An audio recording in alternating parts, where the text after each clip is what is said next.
I'm really good at this whole YouTube thing, huh? Although, I guess if you think about it on the cosmic scale, it's been no time at all since I last uploaded. It's kinda weird how I passed 200 subs even while everyone thought my channel was dead. Jaku-chara Tomozaki-kun is deeper than you think. And I don't wanna be a low star anymore. Been a year or two and I still can't get score. It's the worst that I can't get wins in the end. I guess I need a carry from some friends. Oh my god. Guys, Kikuchi said she'd undress if you subscribe to the channel! Jaku-chara Tomozaki-kun, or bottom-tier character Tomozaki, started life as a light novel series written by Yaku. Yaku is an ex-comedian turned light novelist, who also has a side gig as the most based man in the universe. The first 3 novels then got adapted into an anime by Studio Project No. 9. That anime is what I'll be reviewing in this video, though I do want to read the novels someday. I actually bought myself a copy of the first light novel, but then I remembered that if I read the novels before this video came out, I wouldn't be able to stop myself from including a section on them in this review, and neither you nor I want this thing to be an hour longer. The anime centers around our protagonist, Fumiya Tomozaki. Fumiya has been a friendless loner for as long as he can remember. He sits at the bedrock bottom of the social totem pole. He's also a loser and a massive cringe lord. To escape from the harsh loneliness of his daily life, Fumiya's dedicated himself to a fighting game called TACFAM. In fact, he plays it so much that he's the #1 ranked player in all of Japan. So one day, Fumiya goes up against the second best Japanese TACFAM player in a match, and he wins, yay! After the match, his opponent DMs him asking if he lives in the Kanto region of Japan. After a brief back and forth, the two decide to meet up in real life. Much to Fumiya's shock, the second best Japanese TACFAM player is a girl gamer. She also, coincidentally, happens to be Fumiya's classmate at school. Okay, what? Japan is a country with 125 million people in it. But not for long with those birth rates, ayo! And out of all 125 million people in Japan, the 2 best TACFAM players in the country not only happen to be high schoolers, but also happen to go to the exact same high school. Coincidence much? Plot hole alert? Well, I'm gonna whip out the wild card here and say that I'm not actually upset about this obvious plot contrivance. Let me explain. Crazy coincidences happen in real life all the time. I mean, it practically goes without saying. Every day, the 1 in infinity chance happens an infinite amount of times around the world, and oftentimes we humans don't even have the mental capacity to understand how lucky, or unlucky, we are. Luck is a factor in everyday life, and throughout our lives we will all experience at least a few instances of insanely unlikely happenstance. No matter how you shake it, coincidence is commonplace. So, 1 or 2 crazy coincidences happening in the plot of a show isn't exactly unrealistic or a plot hole or anything like that. Now, a plot made of nothing but coincidences, well, that's just plain old bad writing. But a wee bit of winning the lottery here and there isn't the opposite of good storytelling. Thus, I have coined an adage that I follow to the letter whenever I watch anime. I will permit 1 insanely unlikely, blatantly obvious coincidence per show, and no more. So, this is Tomozaki-kun's 1 coincidence. Its card has been used up. Luckily, beyond this point, the plot of Tomozaki-kun is decidedly character-driven as opposed to coincidence-driven. So, basically, my suspension of disbelief is still intact, and Yaku is still based. Back to the plot recap. This gamer grill is Aoi Hinami, but Aoi feels awkward on my uncultured American lips, so I'm gonna call her Hinami for the remainder of this video, and you can't stop me. I don't care if calling Fumiya by his first name and calling Hinami by her last is inconsistent. I literally am just vibing in eating a turkey sandwich, and your nitpicks mean nothing to me. Hinami is, to put it lightly, disgusted upon seeing that the #1 Japanese TACFAM player is Fumiya. You have Uno, you fucking dick! I don't have it, you fucking... Fumiya has, shall we say, a bit of a negative reputation at their school. Or at least enough of one that Hinami regards Fumiya as, and I quote, a rock-bottom loser who's given up on life. Damn! cuts deep. Hinami and Fumiya have been ruthlessly competing against one another in TAC Fam for some time now, and during that time, Hinami grew to respect the effort that the #1 player put into mastering the game. So, when she realizes that the player she admired and who consistently outplayed her is just some worthless bedroom dweller, she feels a crushing sense of inferiority and anger. She feels like being beaten by someone so worthless makes her a worthless person too. So, to save her pride, Hinami decides to take Fumiya under her wing, and teach him how to reach the tippity top of the social totem pole, and get himself a social life along the way. Thus, the stage is set.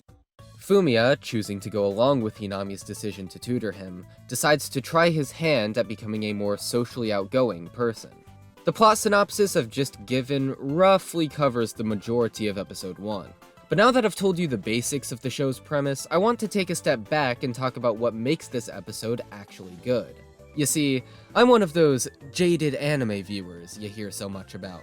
I drop a lot of shows very early on, sometimes as early as 5 minutes into the first episode, because, I'm not particularly interested in watching all 12 episodes of How the Realist Hero Rebuilt the Kingdom. Arigato gozaimasu. Clearly, Tomozaki-kun must have done something special for me to actually give it a chance past the first episode. So, what is that something special? Well, there's a few things, really. The first being, admittedly, a bit of bias on my end. I love me some anime about self-improvement. I really like watching a character go from 0 to, well, something more than 0. It's always a satisfying thing to watch unfold, unless they botch the execution. And I also feel like these shows have the most to teach me about life. Tomozaki-kun is one of those shows, and that fact immediately piqued my interest. But the tantalizing prospect of featuring the theme of self-improvement isn't enough on its own to make me stick with the show. Which is where we get to the second thing that sold me on Tomozaki-kun, the lad himself. I briefly described Fumiya's basic attributes earlier in this video, but that description honestly doesn't do him justice. Episode 1 features a surprising amount of depth in regards to Fumiya's characterization. From around the 3-minute mark of episode 1 to the 4 minutes 10 seconds mark, Fumiya goes on a monologue that is incredibly illuminating towards his mindset and his perspective on life. The gist of the monologue is that Fumiya thinks life is unfair. Your appearance is determined by genetics, which then causes you to either be favored or discriminated against by society. Your health can fail you at any time, and overall, life is just filled with a lot of BS that stops a lot of people from being able to enjoy themselves. He then goes on to state his belief that he's been dealt a bad hand by life. He believes that he is unable to make friends because he was simply born that way. He believes he was born with an ugly appearance and an antisocial personality, and that his inability to make friends is an immutable trait that he's always had and will always have. He resents quote-unquote top-tier characters, aka popular people, who he sees as living life on easy mode because they were supposedly born with good looks and a sociable personality. Because of this belief, Fumiya has stopped even trying to make friends, because he thinks that no matter what, he'll never be able to overcome the bad hand he's been dealt. And, Fumiya's kinda right. Emphasis on kinda. Obviously, there are parts of this monologue that are false, but there is nonetheless a truth buried in what he's saying. Life is unfair, it is bullshit. You can't change the circumstances of your birth, even though they determine the very course of your life. Your appearance is determined by genetics in a society that does value physical appearance, however much we pretend not to. You can literally get traumatized at any moment and it won't be your fault. And you can just, have a heart attack and literally die right now. The fact that there's some truth to Fumiya's beliefs gives his ideology weight, and makes it feel all the more tangible and real. But even if there is some truth to it, Fumiya's ideology is broken. Fumiya's core flaw is not his unsociability. That's merely one way in which his true flaw manifests. Fumiya's core flaw is his defeatist mindset towards life. Because he believes he was born predestined to be lonely and miserable, he's become complacent in his lowly position, and halted all efforts towards self-improvement. He makes the most of his lonely situation by spending all his productive energy on TAC Fam instead of his real life. And he's even deluded himself into believing that this lonely standing isn't such a bad thing. This defeatist mindset is what the show seeks to usurp first throughout the course of Fumiya's character development. Fumiya's ideology, and the specificity with which it is described, immediately gave Fumiya some depth, and made me interested in his character, and how his ideology may evolve as the series progresses. It's just really solid and efficient characterization. But that isn't the only interesting part of Fumiya's character the first episode sets up. There's a very real subtext of Fumiya using TAC-FAM as a form of escapism. He dedicates all his free time to this video game, to the point that, in high school, he's the #1 player in the god-dang country. In a sense, TAC-FAM has become Fumiya's life. Everything he does revolves around the game, because he sees the game as bringing far more fulfillment and joy than real life or people could ever provide. In the world of the game, Fumiya is on top, and he loves that feeling of empowerment, even if it is fleeting. Even at this early stage in the story, Fumiya's character has a lot of different things going on, set up at a blisteringly fast pace in order to gain the viewer's immediate investment. Now, of course, setting up all this stuff going on with Fumiya's character gives him a fair bit of depth, and fleshes him out.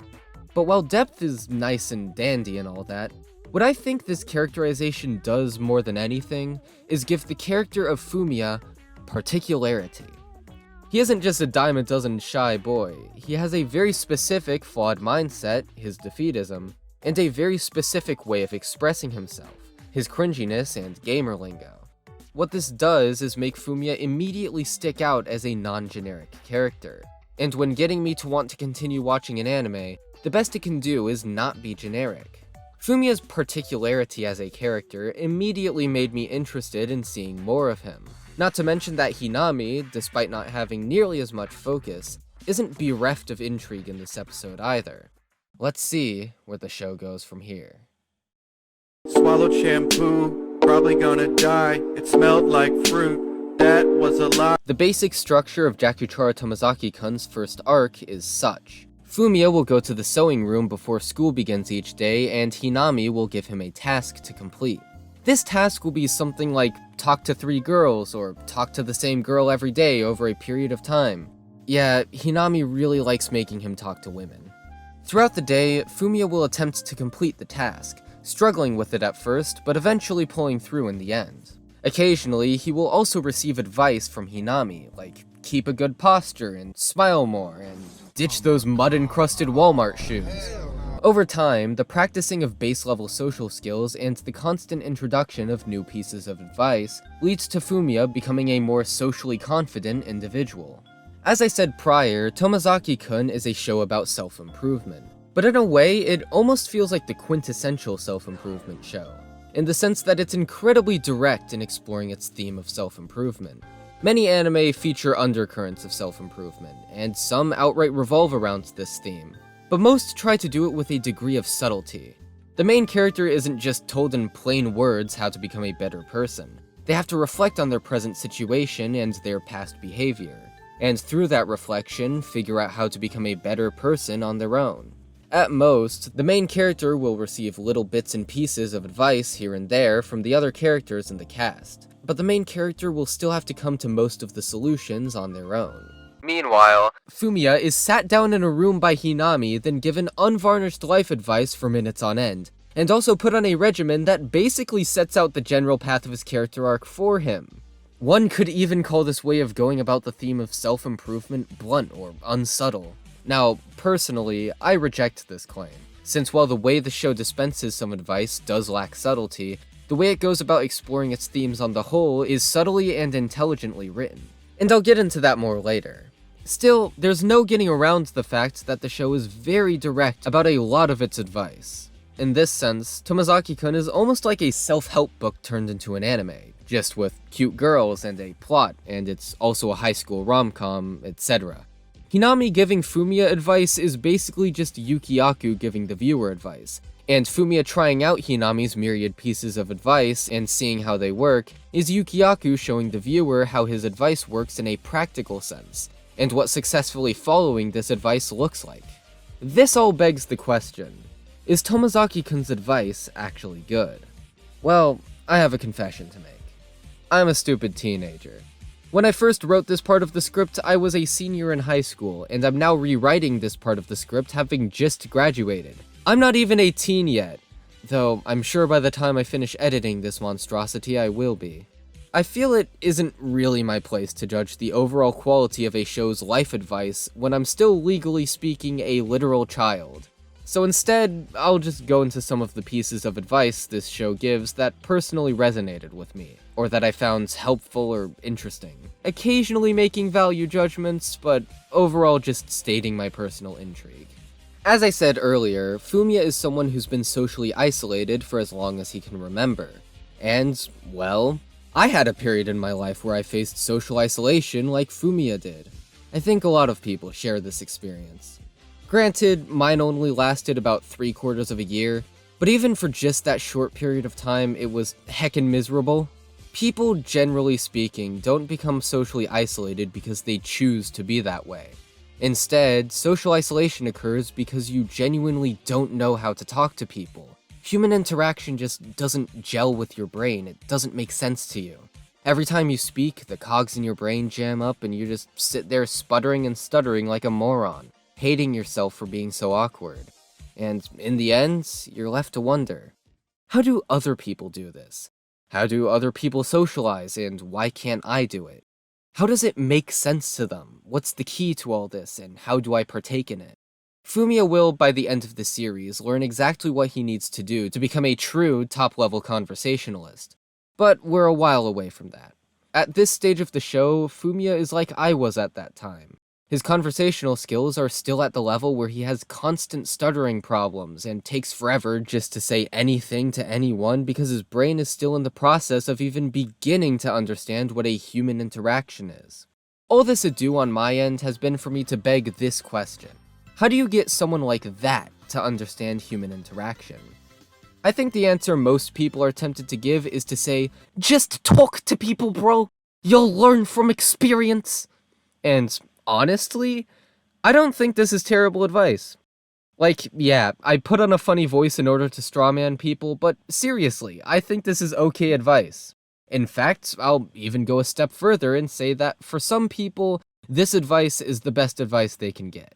But Tomozaki-kun has a slightly different stance on how to go about understanding human interaction. Tomozaki-kun's answer is to approach social interaction with an analytical mindset, to break the very idea of human conversation into its most fundamental components, and study those components until you understand the mechanism that drives them. Then, craft a plan based around what your analysis has taught you. That way, your conversational skills can be developed far more strategically and efficiently to match what precisely you're trying to accomplish. Laying it all out like this makes it sound hella pretentious, so let me just show you an example of this from the show. My personal favorite example, in fact. At the end of episode 2, Fumiya and Hinami are talking about his progress so far, and Hinami asks him if there's anything he's noticed throughout his various conversations. Fumiya responds saying that he's noticed the division of conversational roles. Throughout his conversations, he's noticed that some people tend to be really good at introducing topics, while other people are really good at expanding upon topics. He bookends his speech by saying that for a conversation to go smoothly, you need two things: to introduce new topics and to expand on existing topics. Alright, real quick aside here, was anyone else completely blown away by this scene? Like, I get it, what Fumiya's saying here is real obvious if you think about it, but my jaw was on the floor, man. I've never heard the entirety of human conversation so concisely yet correctly described in such a simple adage. It's completely genius in my opinion. And what's even better is that the show doesn't even sound pretentious, like, at all in this scene. Like, how did they do that? And this scene is an example of the exact mindset Tomozaki-kun wants you to take towards understanding human interaction. In this scene, Fumiya analyzes his experiences with conversation, comes to a conclusion based on that analysis, then uses that conclusion to aid him in reaching a further understanding of human interaction, thereby increasing his conversational skills. In this particular example, it was Fumiya doing the analysis, but most of the time, these instances of analyzing conversation are actually relayed by Hinami as advice for Fumiya. A lot of the advice Hinami gives Fumiya are conclusions she's personally reached based on analyzing human interaction. I think this method of analyzing human interaction at the very least has merit. And I think it works for some people better than the "just talk to people" we've all heard so often. Like I said, for some, just talking to people is all they need to do. But for other people, it's simply more effective for them to tackle new conversations by analyzing old ones, because they're either so far alienated from society that they need to do this in order to understand communication, or they're just analytically minded people, or really any number of reasons. Nonetheless, I think a good chunk of people will prefer this method of analysis over blindly throwing themselves into conversations and praying things work out after enough time. It's just far more controlled and tactical, you know? But perhaps the most useful piece of advice this show gives isn't any one particular adage or scene, but rather the show's entire mindset towards social growth. Fumiya begins the series with an incredibly defeatist mindset towards his social skills, and this defeatist mindset is something I feel a lot of people in real life also have. One of Fumiya's core beliefs is that social interaction is not a skill but a trait, something you're simply born with. This belief is what the show attacks first. Hinami's regimen consists of a series of goals that Fumiya must accomplish. His ultimate goal, as she puts it, is to become as satisfied with his offline life as she is. However, to achieve the ultimate goal, he must first complete small and medium goals. The small goal is something that can be completed over the course of, like, a few weeks to a month, whereas the medium goal is something that'll take multiple months. In this case, Fumiya's medium goal, as given by Hinami, is to get a girlfriend before his third year of high school begins. To achieve these goals, Fumiya is given a daily task he must complete. I mentioned these daily tasks before. They're normally small and easy to do. In this first part of the show, most of them amount to nothing more than saying anything at all and getting a specific person or type of person to acknowledge your existence. Hinami's regimen consists of breaking down difficult goals into easier, more digestible pieces, and, importantly, consistent practice. What this regimen emphasizes most of all, though, is that social interaction is a skill like any other. After all, how do you get good at a skill? Through consistent practice and breaking big goals down into smaller, more achievable ones. Hinami's system is also designed to be rewarding by visualizing Fumiya's progress. At the beginning, Hinami lays out all of Fumiya's goals from most to least difficult. And at first, Fumiya looks at even his small goal like, what the fuck? Does this girl really expect me to accomplish that? But over time, goals that seemed impossible at first all of a sudden don't seem so unreasonable to achieve. Fumiya actually ends up accomplishing his small goal and gets it replaced with another small goal. And come the third arc, his medium goal is looking like a pretty easy one to knock out. But we'll get to that when we get to that. Sure, it's not like Hinami is making a literal graph of Fumiya's growth, but this is nonetheless a very simple method of visualizing progress, and it works for their purposes. It's visualized enough that it makes Fumiya's results in something as nebulous as social skills all of a sudden feel tangible and real. And that is enough for it to make his growth feel continuously rewarding for him. As Fumiya gets the hang of this whole people person thing, he visibly sees his progress as his daily tasks ramp up in scale and his small goal gets accomplished and replaced with a new one. He sees himself gradually achieving more and more difficult things he could have never achieved without practice. Through this system, he sees firsthand that social ineptitude isn't a trait that's destined to stick with you. It's just a skill issue, bro. And luckily, skills can be practiced and honed. He, and therein the viewer, sees firsthand that his previous ideas about social skills were wrong, and that he's living proof of that fact. A small detail I like is that after Fumiya completes his first small goal, he's visibly excited and pumped to move on to the next one. Because, well, progress is satisfying, and Fumiya's working within a system wherein progress is visualized. He's gone from someone who's complacent in his position of isolation to someone who gets visibly joyful at making progress towards becoming a more outgoing and happy person. Oh, and mind you, the scene where Fumiya completes his first small goal is halfway through episode 3. That is some serious character development in a seriously short amount of time. Hinami's system is good, but it's also tried and true and well worn. I think everyone at this point kinda already gets this whole breaking down big goals and visualizing progress stuff. Watch any motivational video ever and it will tell you to do this exact same thing.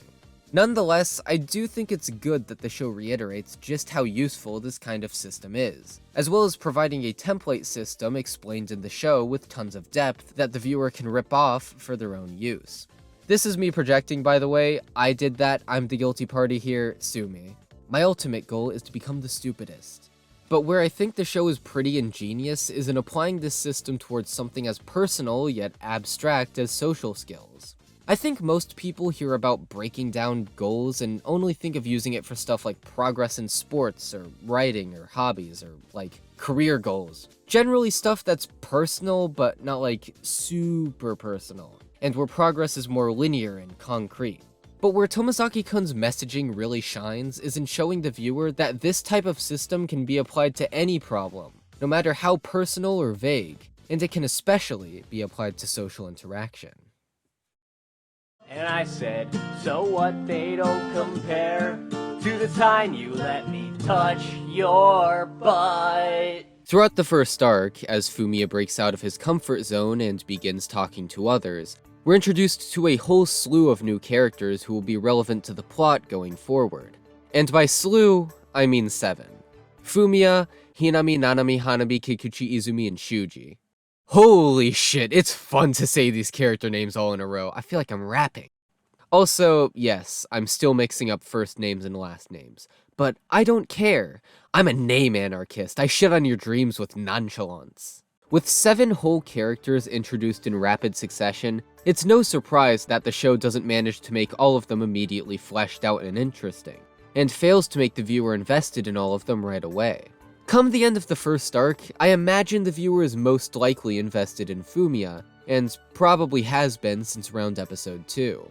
Maybe as early as episode 1 if you really relate to his mindset or personality. Depending on who you are, you may like Hinami, and one of the remaining characters may have left an impression on you just for having a personality you immediately vibed with. But no matter who you are, it's practically impossible to be genuinely invested in the entirety of Tomozaki-kun's cast as early as the end of the first arc.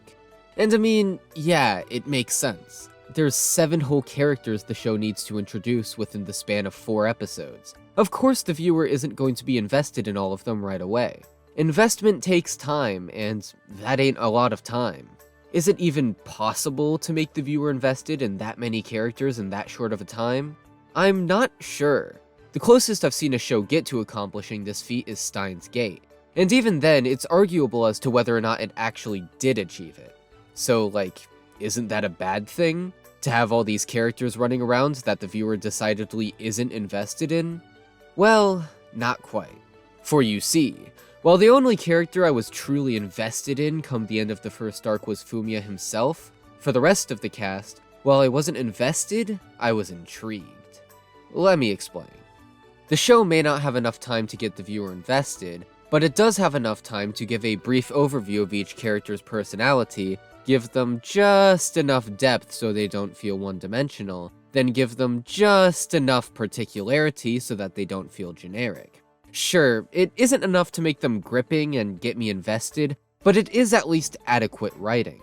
What this does to me as a viewer is sell me on the idea that this writer is a competent one, and that even though I'm not invested in them now, someday I will be, because these characters are clearly in good hands.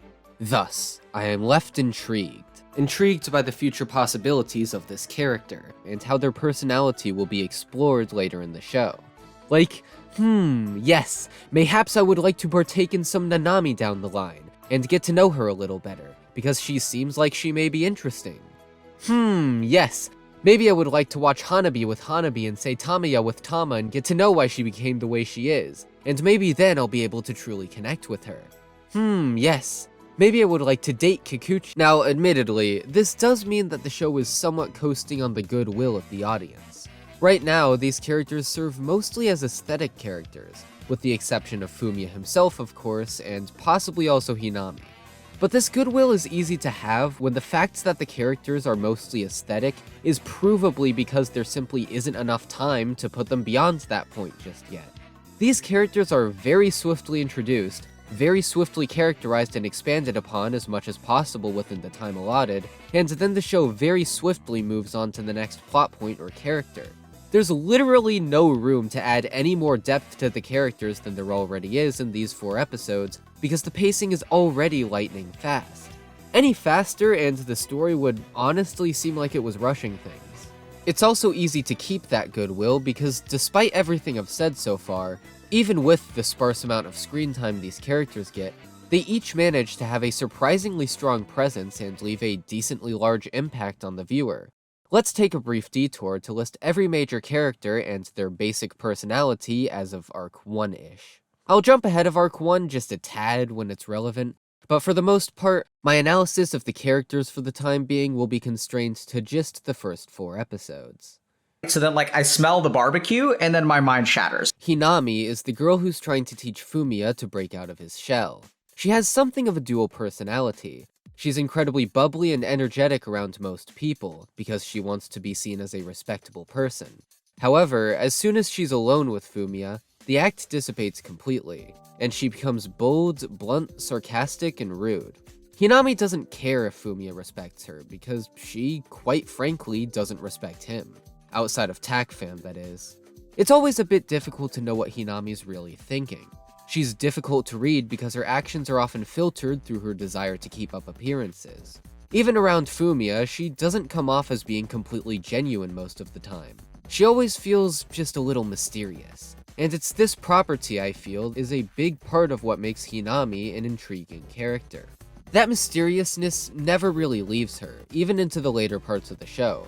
But mind you, it's a very subtle mysteriousness. It's not like the show's dangling a mystery box over your head and saying, "Don't you wonder what Hinami's epic tragic backstory is?" It's more like, you know Hinami isn't always honest, you know she's at least a little two-faced and calculating, and her motivations don't lie in altruism. The only reason she's even helping Fumiya in the first place is because he hurt her pride by being such a pathetic loser. So she wants to make him socially confident so that she doesn't feel inferior to someone who's so pathetic. Because of this, it's easy to read into her actions as having ulterior motives, but whether or not there actually is an ulterior motive isn't always confirmed. So, it always leaves you guessing, wondering where Hinami's true intentions lie. That being said, there are times when Hinami's true personality shines through. She loves competition and loves video games, and it's really fun to see her genuinely nerd out. She also likes cheese for some reason. It's a running gag. She likes cheese. Moving on.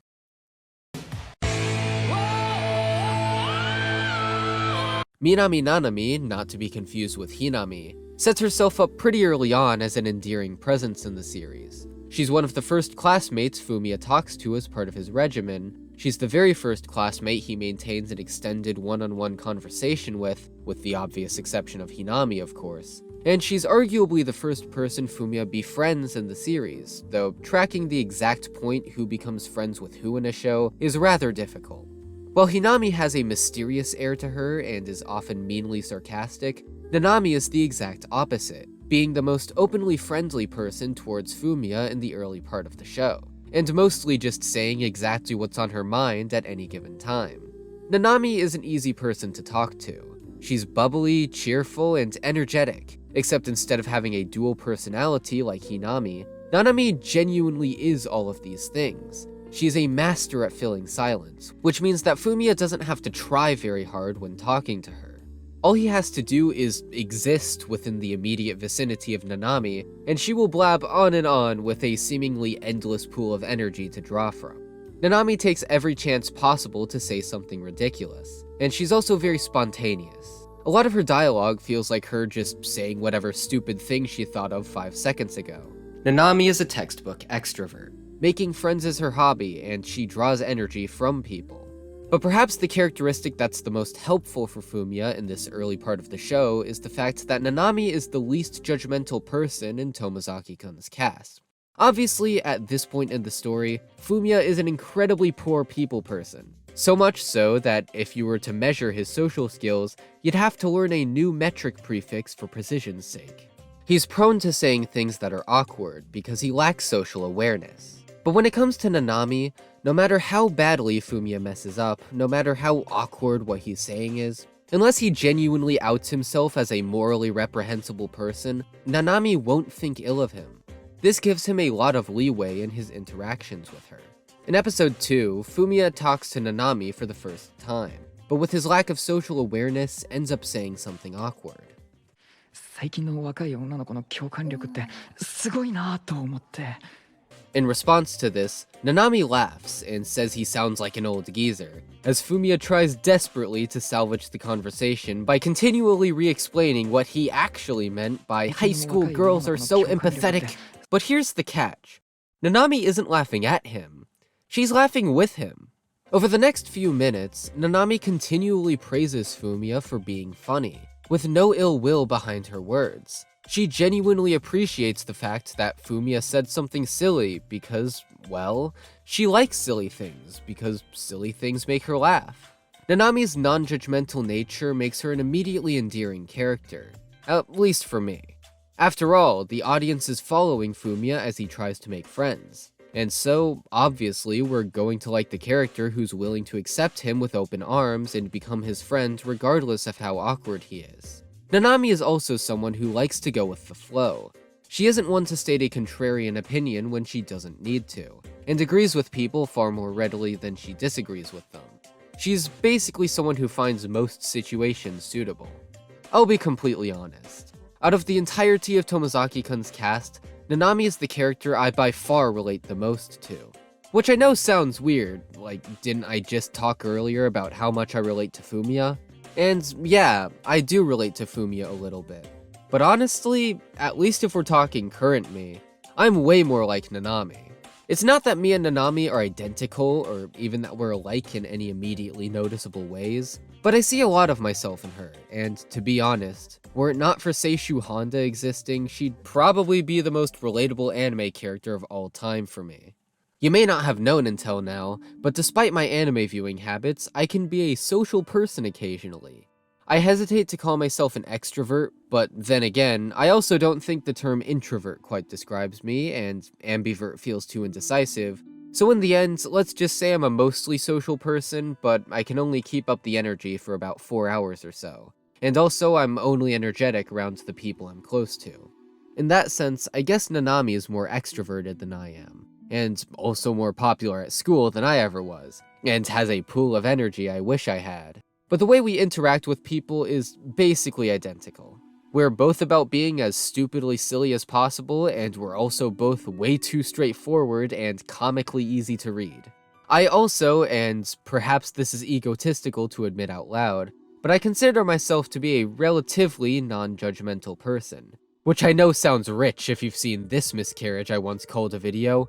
Thank you, YouTube. For the first time in the entire site's history, you made the right decision! But really, I tend to be okay with pretty much anyone, as long as you aren't genuinely the most annoying person on Earth, and as long as you haven't blown up an orphanage, or something similarly reprehensible.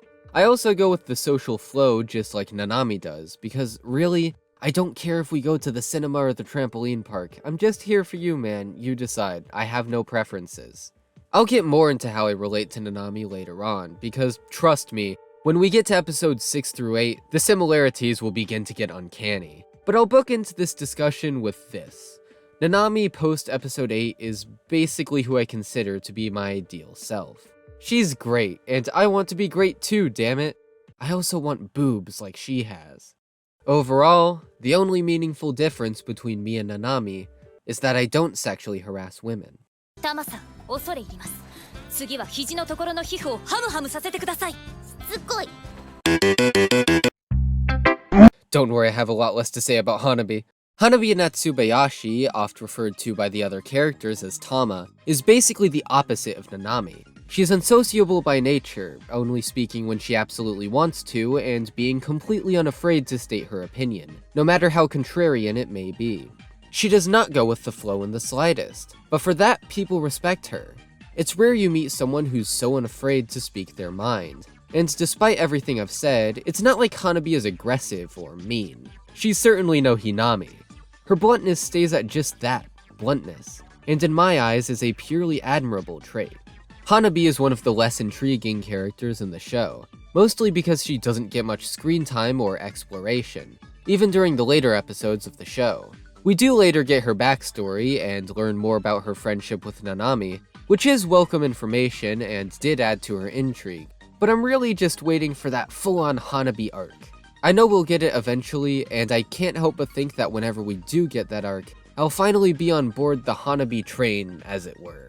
Also, fun fact, Yukiyaku considers Hanabi to be his personal best girl, because he likes girls who are independent. Basically, what I'm getting at here is that Yukiyaku is so unbelievably based he turns paste into based. To the man behind the slaughter.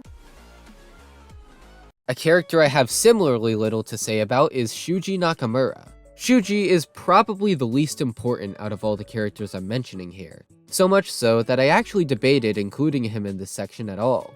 But he is a recurring side character, and he's not only at the center of the climax of the first light novel, but also plays a pretty major role in the third arc during episode 10, so I decided to include him here in the end. Shuji is actually the second character we're introduced to in the entire show, right after Fumiya at the beginning of episode 1. He and Fumiya are versing each other in TACFAM. However, Shuji is a very prideful person, and kind of an asshole. So when he loses against Fumiya, he blames his loss on the character he chose instead of his own lacking abilities. I got a last bike! Then, after the two play with reversed characters and Fumiya still wins, he holds a grudge against Fumiya. Shuji starts off as kinda just a generic asshole popular student character, but as the show goes on, he's shown to at least have a little more going on with him. And I do appreciate that, in the end, he feels like an actual person with actual emotions and an actual stake in the world rather than just a cardboard cutout archetype. Although, I guess it is worth mentioning that there's another character in the show named Erika, who is absolutely a generic asshole popular student character and only has speaking lines in one episode. So, you know, you win some, you lose some. I'm not even sure whether I'd consider Shuji to be intriguing, but he's not completely generic and he serves his purpose well, so he just barely gets the seal of approval from me.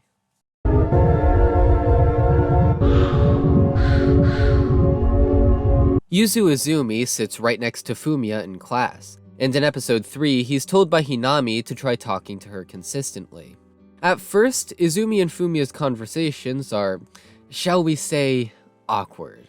Fumiya's an awkward conversationalist no matter who he's talking to, but the awkwardness is turned up to 11 during his first attempts at talking to Izumi. This is for the simple reason that whereas people like Hinami and Nanami can pick up his slack and keep the conversation going no matter what he says, and he manages to connect with Kikuchi unexpectedly, letting them talk more freely with each other, Izumi doesn't really know how to react to Fumiya trying to talk to her.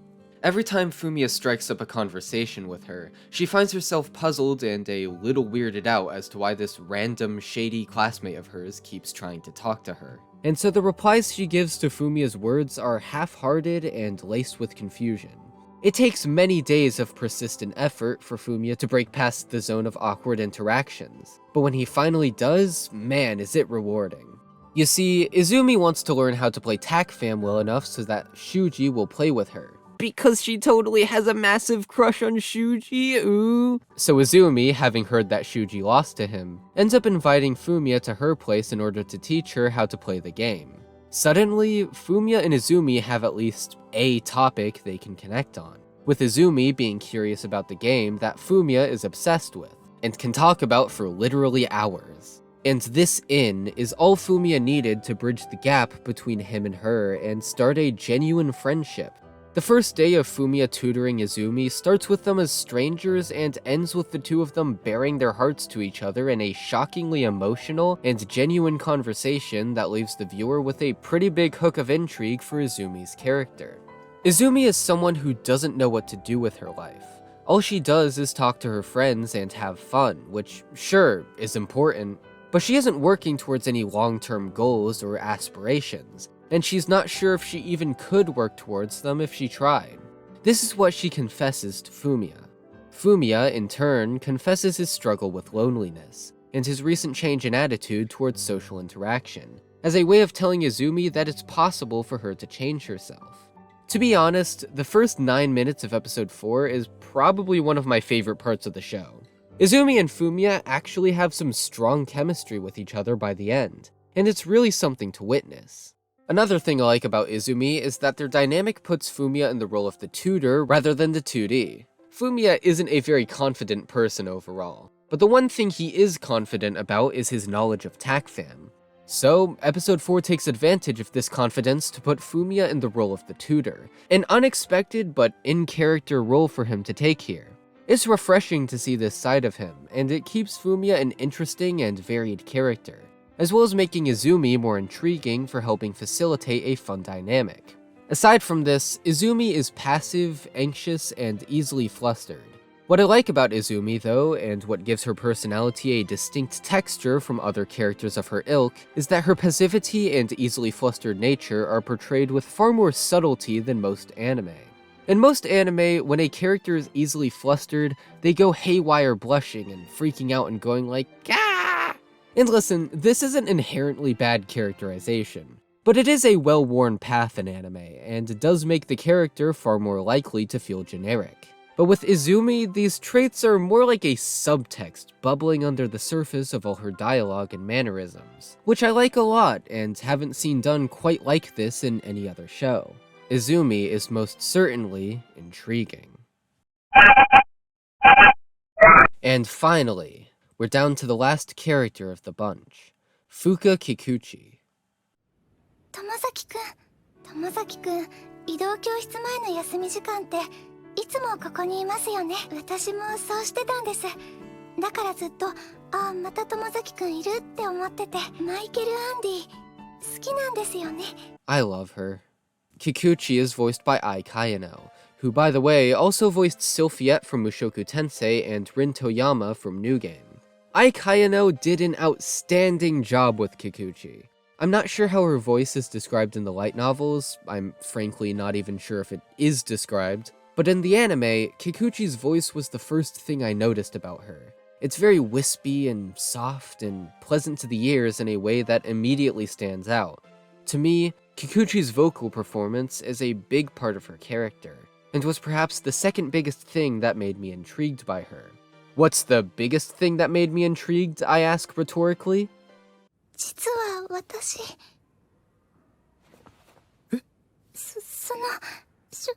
小説を書いてて。 Yep, she's definitely best girl. As someone who desperately wants to be an author someday, has literally completed a rough draft of a novel that's 70,000 words long, and also wrote a novel for that Malek's Honeyfeed contest thing, the second any anime character admits they want to be an author, or are an author in the case of shows like Imose, I'm immediately on their side and wish them nothing but happiness in life. Except you, Yoshiteru. Being an aspiring author unfortunately doesn't break the curse that is being an orogairu. Kikuchi is a shy, reserved girl who's obsessed with books.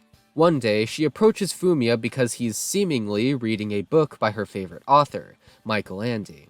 Furthermore, she's seen Fumiya frequently take out books from Michael Ande and, seemingly, read them in the library. However, all this time, Fumiya hasn't been reading Michael Ande.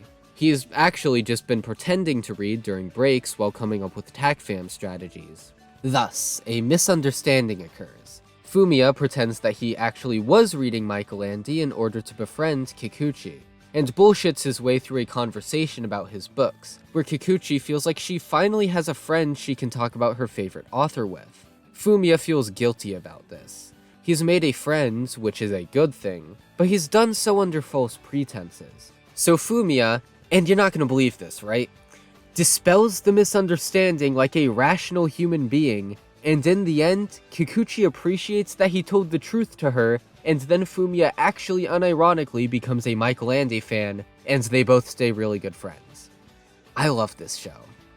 This mini-arc sets up an important aspect of Fumiya's character that I'll get into way later, but what I want to mention for now is that it's just so cute and wholesome.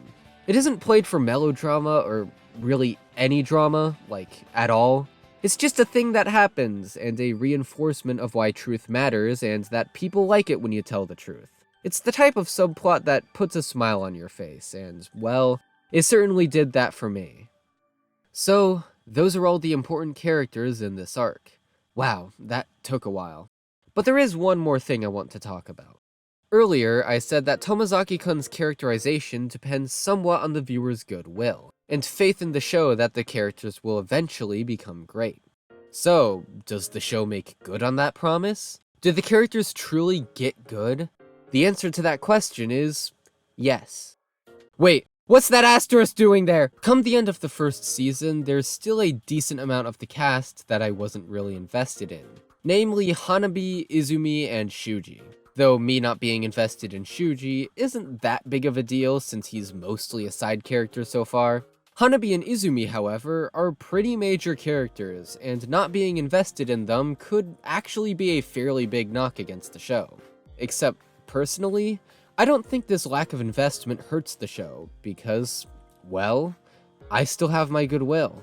Every time Tomozaki-kun focuses on a character for an extended period of time, or puts them through an arc, they become fascinating and fantastically writ characters, especially Nanami and Hinami. My god, do they get a ton of depth once they get the spotlight.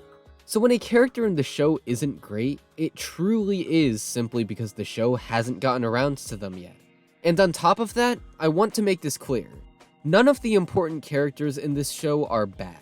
I just spent many pages worth of words talking about how intriguing they are. To be intriguing, a character must be at least a little good, even if they aren't great yet. And honestly, I don't mind having some characters that are just a little good, when that slack is picked up so well by the rest of the cast, which are great.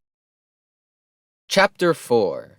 Where were we again? I've been talking about the characters so long I forgot. The latter half of episode 4 marks the finale of the first Tomozaki-kun light novel. Ever since Shuji lost against Fumiya in episode 1, his shattered ego led him to practice the game relentlessly, in an effort to become skillful enough to beat him. And now, halfway through episode 4, Shuji feels like he's learned enough about the game to take on Fumiya and win. The two enter a tack fam rematch with Izumi, her friends, and eventually Hinami watching the match from behind. The round begins, and Fumiya promptly and effortlessly annihilates him. Shuji calls for another round, so they rematch, and Fumiya effortlessly wins. This goes on for quite a while. They rematch over and over again, the air in the room becoming tenser by the minute, until finally, Shuji takes a single stock from Fumiya, before getting wrecked again. 中村これでもう一回一気落とせて満足とでも思ってんのか Erika, one of Izumi's friends, gets pissed. いい加減諦めたらそろそろキモいんだけどつうか何ゲームごときにマジになっちゃってさつうか何回やってもお前じゃ勝てないから無駄すぎて見てて笑える努力全部無駄だったね This sets Fumiya お off. 前らはそれしか言えねえのかうるせえお前今しょうもないゲームって言ったよなふざけんなろくにプレイもしたことないくせに勝手に判断してんじゃねえ何が努力全部無駄だったねえだお前らには分かんねえだろうけどなだから中村を笑うんじゃねえ俺はなアダファミをバカにするやつも嫌いだけどそれよりも何よりもなてめえで努力もしねえで人の努力を笑う人間が一番嫌いなんだよ Now, a fair few people have derided this scene for being cringy, and on some level, I actually agree. The sheer intensity and anger in Fumiya's voice as he declares that TAC-FAM is a god-tier video game is wince-inducing and hilarious out of context. But I also think this was part of the point. Fumiya's rant is cringy because Fumiya is a cringy person. Before Hinami took him on, the dude unironically monologued about how life is just a bad video game, and he looked down on people for having social lives. Many times he's shown to be incredibly awkward in conversation and say things that are cringe, even if he is mostly well-meaning. Hell, if you want to hear about one of Fumiya's peak cringe moments, look no further than episode 5. There's a scene where Izumi doesn't realize that Mizusawa is joking with her, and upon seeing this, Fumiya monologues to himself, "The ditzy act absolves you of myriad sins." Like, what the fuck are you on about? All she did was not realize someone was joking. Rest assured, Fumiya is a cringe lord, and the show knows it. It's an intentional part of his character, and, well, I love that about him. I mean, first of all, his constantly comparing life to a video game gets taken to such an extreme that it's actually kind of charming. But secondly, the cringe makes Fumiya just so human. Painfully human. You feel secondhand embarrassment from some of the things he thinks and says because those are his flaws, and he must overcome them. When you see him think things like that the second a woman forgets something, it's because she's putting on the ditzy act, it's like the show knows he's being an idiot. When he screeches to Erika about how TACFAM's a god-tier video game, the show knows he's being awkward and embarrassing and that he probably could have gone about saying all this more elegantly. It's like Hachiman from Origairu, if he were in an actually good show. But while I love this rant's cringe factor, what I love even more is its message. The finale of each volume the anime adapts exists to tell a message, and each message contributes to the ideas and themes that the series is trying to tackle. The finales of the first two arcs tackle ideas related to the nature of self-improvement and how you ought to tackle any attempt to better yourself, whereas the third arc's finale is about the nature of human connection. I'll be deep diving into each of these finales in due time, because they're all incredibly thematically rich. Especially the latter two, I have a lot to say about those ones. So, this first finale. What's it got to say? Fumiya's rant may be cringy, but the message it conveys is most certainly not. Both Shuji and Fumiya are kind of in the same position during this scene. Shuji is an amateur trying to get good at TACFAM, and Fumiya is an amateur trying to get good at talking to people. Both have put in immense effort towards getting good at these things, and both have publicly embarrassed themselves due to being amateurs. Thus, Fumiya feels a lot of empathy for the position Shuji's in. So, when Erika insults Shuji for the effort he put in, it feels to Fumiya like she's insulting his effort too. As he puts it, I hate people who make fun of TACFAM, but more than that, more than anything, I hate people like you, who mock someone else's effort without ever making an effort of your own. Ladies and gentlemen, Fumiya is based as hell. What Fumiya is saying here is completely and utterly true, and had me smiling like mad as I saw this scene for the first time. Fumiya's message to Erika is at once a plot-relevant action and also a message to the audience that the show wants them to keep in their hearts on their journey towards self-betterment. And that message is that, yes, when you try to get good at a skill and show off your progress to other people as you're still improving, you'll inevitably show off subpar work. Because, well, you're an amateur, you're still improving. And people will laugh at you and criticize you, both constructively and destructively. And that's well and fine enough. That kind of criticism can help you. Just take a look at Hinami. Despite Hinami being pretty mean sometimes, at her best, she gives genuine advice based on Fumiya's shortcomings, and even the occasional positive affirmation. Fumiya, then, is able to use this criticism for self-betterment. Even destructive criticism, on some level, can be taken into account and used for bettering yourself. After all, destructive criticism is really just poorly phrased constructive criticism. Both make the same point, and that point might be valid. It's just that one person was a poo-poo head about it. But don't ever let someone mock the fact that you made an effort. Your effort itself has merit and is something you should be proud of. The only reason you should let someone criticize your effort is if they're criticizing your lack of effort. But if they're criticizing the fact that you tried, they are not to be taken seriously. As the adage goes, trying and failing is always better than not trying at all. Unless you're trying to rob a bank, maybe then your effort is a bad thing. Episode 5 marks the beginning of the second light novel, and serves as something like a checkpoint if I had to put a label on it. The episode revolves around showing the viewer in clear terms how much Fumiya has developed so far, set to one of the more traditional slice-of-life plotlines in the show. This is actually a fairly useful episode to have. Throughout the first arc, amid the rush of introducing new characters and pacing things as quickly as possible, it is admittedly rather difficult to get a complete grasp of exactly how much Fumiya has improved. So having an episode that serves mostly to clarify this point is appreciated. The episode begins with a monologue wherein Fumiya states the most basic thing he's learned from Hinami's training. 人生というゲームのコツは繰り返しと積み重ね、そして実践。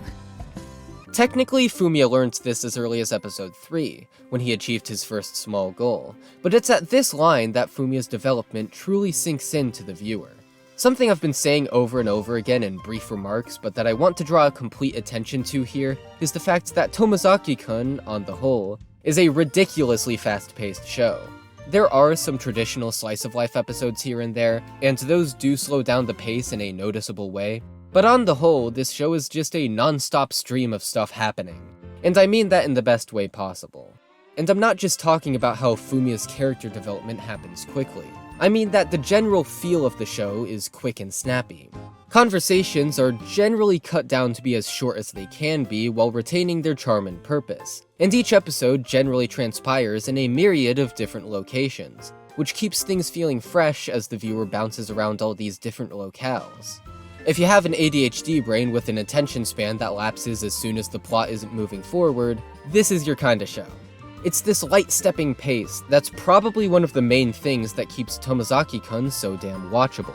It's nearly impossible to be bored during this show, unless you just really hate the characters or think the dialogue is completely lame or something. Throughout episode 5, Fumiya demonstrates social awareness and aptitude beyond anything he showed in the earlier episodes, but the anime also shows exactly where Fumiya still needs to improve. Like I said earlier, this is the episode where Fumiya says the ditzy act line, and he still hesitates for ages before joining a group chat out of nervousness. But on the whole, he's a changed man through and through. My first time through the episode, I almost felt like the show had blown its load too early and was making him too socially confident in this episode. And I mean, yeah, it kind of is, in a way. Except that the show does have a plan for this, which is that the show isn't entirely about Fumiya's development, but we'll get to that later. Aside from being a checkpoint designed to show exactly how far Fumiya has come, the episode also features a bit of character development. This episode places a lot of emphasis on teaching Fumiya how to function within a group setting.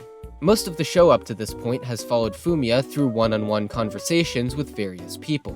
He does get a little group action during episode 2 and the finale of episode 4, but in the latter instance he was mostly just focused on TAC-fam, and only really spoke to Shuji and eventually Erika. Episode 5 puts Fumiya in a group chat, and then a group outing to buy Shuji a present for his birthday, and with the help of Hinami's daily task, forces Fumiya to learn how to make his voice heard in a group setting. Overall, it's a pretty solid hook of development for this episode, despite it really just being a typical slice-of-life plotline with extra steps. Aside from everything I've said prior, the episode does have a few other odds and ends of plot development. First, we have the introduction of Mizusawa. He's one of Shuji's friends, and he was there in episode 4 to witness Fumiya's rant at Erika.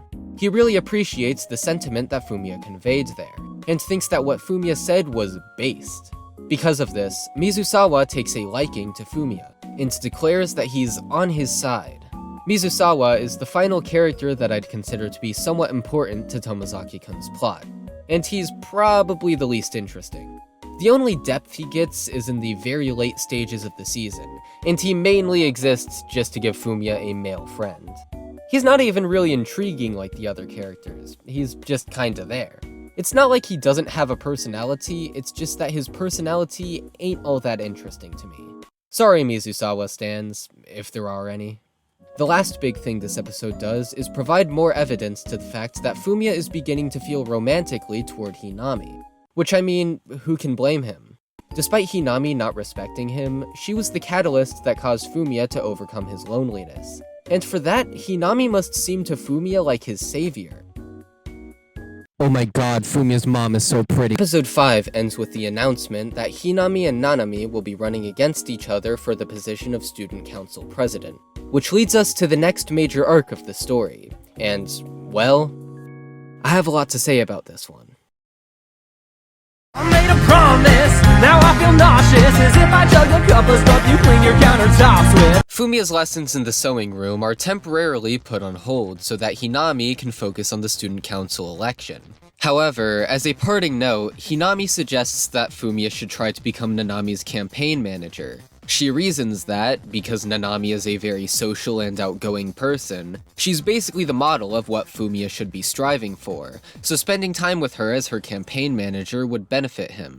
So, Fumiya proves his worth to Nanami, and she ends up letting him help with her campaign. Throughout episode 6, Fumiya and Nanami spend more time on screen together than they have at any other point in the series by far, and they very quickly develop an immensely watchable chemistry with each other. あのさ、ちょっといい？何？もしかしてこ Is this Chekhov's gun being cocked right before my very eyes? Nanami is ridiculous. Her very manner of speaking is ridiculous. So, she not only has a lot of entertaining lines of dialogue, but also gives Fumiya endless opportunities to play the straight man. The two's dialogue almost seems like they're part of a comedy duo at times. It's kind of awesome. Fumiya decides that he sincerely wants to help Nanami win the election against Hinami. His reasoning is that he wants to see Hinami go down! He sees the election as a game, kind of like TACFAM, and he's playing that game against his arch-rival, Hinami. So of course he's going to be competitive about it. Nanami, meanwhile, explains it as such. ミミミこそ、なんでひなみに勝ちたいんだ？ここで問題です。日本一高い山は？富士山だろ？ですが、2番目に高い山は何でしょう？2番目？なんだっけ？はい、時間切れ。答えはね、北岳でした。第2問。アメリカの初代大統領は？ジョージ・ワシントン。代名大統領は？誰だっけ？正解はジョン・アダムズ。5月のスポーツテストで女子の総合1位はひなみを。ですが、2位は誰だったでしょうか？わからないよね。つまりそういうことですよ。1番ってすごい目立つし有名になるけど、2番は違うの。ミミミ。おっと惜しい、時間切れ。おっしゃる通り正解は私、七海みなみでした。Nanami feels like she's been in second place against Hinami for a while now. So, she wants to snag the victory against her in the student council election, to finally feel like she's achieved first place, and more importantly, to feel like she's beaten Hinami at something. Hinami, meanwhile, wants to be the student council president for the clout. Hinami doesn't want the duties of the student council president, she wants the position of student council president. To her, the president's seat is a position of status which proves to herself and others that she's winning at life. So, the election is on. Who will win? Let's find out. It's really fun seeing Fumiya and Nanami come up with various strategies to try and outplay Hinami, and it's outright tense seeing Hinami counterplay against their strategies in ways that seem overwhelming and impossible to fight against. And yet, Fumiya and Nanami still fight back, with even more creative use of strategy. In the end, the score is 416 against 131. The victor, Hinami. Fumiya is disappointed by their loss in the election, but Nanami is noticeably frustrated. She covers up her frustration with put-on enthusiasm, but she's an easy person to read, so her true feelings aren't lost on the viewer or Fumiya. And then, Nanami begins exerting herself. She and Hinami are both members of the track and field club, so Nanami starts putting in crazy hours trying to get as good as possible at track. She jogs early in the morning, she tries as hard as possible to be the last one standing during evening practice. It's nothing but a single-minded push forward to beat Hinami at track. There's an image used something like a tick throughout this arc, which will be seared into my mind forever. Two girls are running the track together. Practice is over, but these two are go-getters. They run and run and run, and at some point, wordlessly, it evolves into a competition. Who can run faster? Who can beat the other? It's just practice, yet it's a competition. And Nanami is always just a little ways behind Hinami. No matter how fast she runs, the gap never closes. No matter how much she sweats, she's never the victor. And that frustrates her to no end. Throughout the course of the next few days, as she keeps exerting herself and keeps getting nowhere, Nanami's mental state begins to collapse in on itself. She's always stressed, always tired, always sad, and eventually... How did we get to this point? Nanami's core character flaw is her perfectionism. Now, I don't know about y'all, but when I was in school, I was told to have high standards for myself, because if you have low standards for yourself, you won't achieve your full potential. This is fine advice, assuming you go about imposing those high standards the right way. If you keep a healthy mentality and don't let failure wreck your happiness, it's fine to reach for a high bar. But high standards have a shady underbelly, and it's all too easy to find yourself dragged to the dark side. I would best describe perfectionism as having high standards for yourself, but on nightmare mode. Whereas healthy people set high but reasonable goals for themselves, perfectionists set lofty, pie-in-the-sky, nigh unattainable goals. Whereas healthy people feel disappointed when they fail their goals, but don't let it get them down for too long. When a perfectionist fails their goal, they hate themselves for it, and are miserable for days, weeks, possibly even months after the fact. Whereas healthy people are capable of balancing work and play and are able to relax, perfectionists either work themselves to mental collapse or procrastinate endlessly, and incessantly, anxiously think about the goals they haven't achieved yet.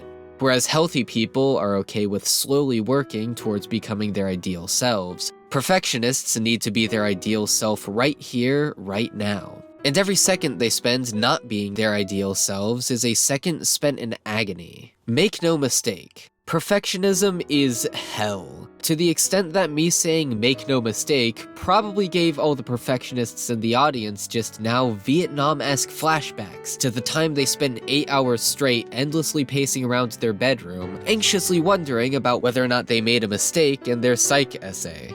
But that begs the question, how does one become like this? Obviously, everyone's story will be slightly different, but in my experience, there are two main factors that cause it. One, a lack of faith in yourself, and two, the realization that society judges imperfection. Both of these can be seen in Nanami. Episode 6 is the first time we get a look into Nanami's perfectionism, in the form of a belief she holds about the world. Nanami believes that unless you get first place, unless you're among the best of the best, society will not view you as anything special. However, Nanami desperately wants to be seen as special. She wants to shine, like in the title of that manga spinoff I haven't read. She wants people to value her and see her as great and recognize her achievements as something impressive. So, whenever Nanami is doing something that she's putting effort towards, i.e. track, exams, and the student council election, she feels the need to do it such that she comes in first place. Because if she isn't first place, if she isn't the victor, she'll get no recognition. In essence, her sense of self-worth is no longer inherent to her existence as a person. Now, her sense of self-worth is defined by whether or not she gets first place, and whether or not people recognize her as someone special. I think you guys see where this is going. It is the combination of wanting people to value her and only believing she'll be valued if she proves her worth by getting first place that sets the foundation which will allow perfectionism to sink its fangs into her heart.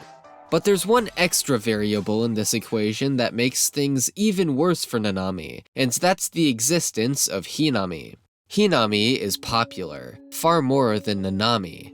She's smart, she's beautiful, she crowns the social totem pole, she's a sports goddess, she's personable, and sure enough, everybody respects her. It's enough to make anyone a tad jealous, but for Nanami, it's far more than a tad.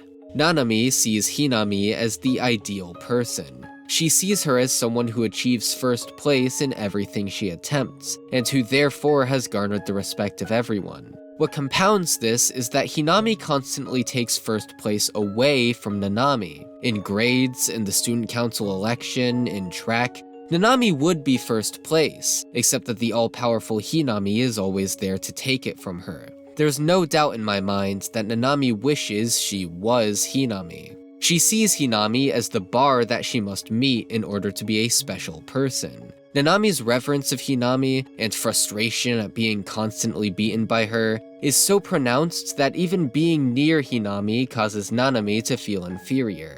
Earlier in this video, I said that Nanami is the character I relate to most in the entirety of Tomozaki-kun's cast. And the reason why is because the existence of her character is basically one giant call-out post directed at me. You see, I'm a perfectionist too, and Nanami's arc is the most visceral depiction of my experience that I've seen in any form of media. So, once upon a time, there was this dude named Crunchy Bagels. First name Crunchy, last name Bagels. Don't think about it. And he was making these YouTube videos. And one day he realized, hey, wait.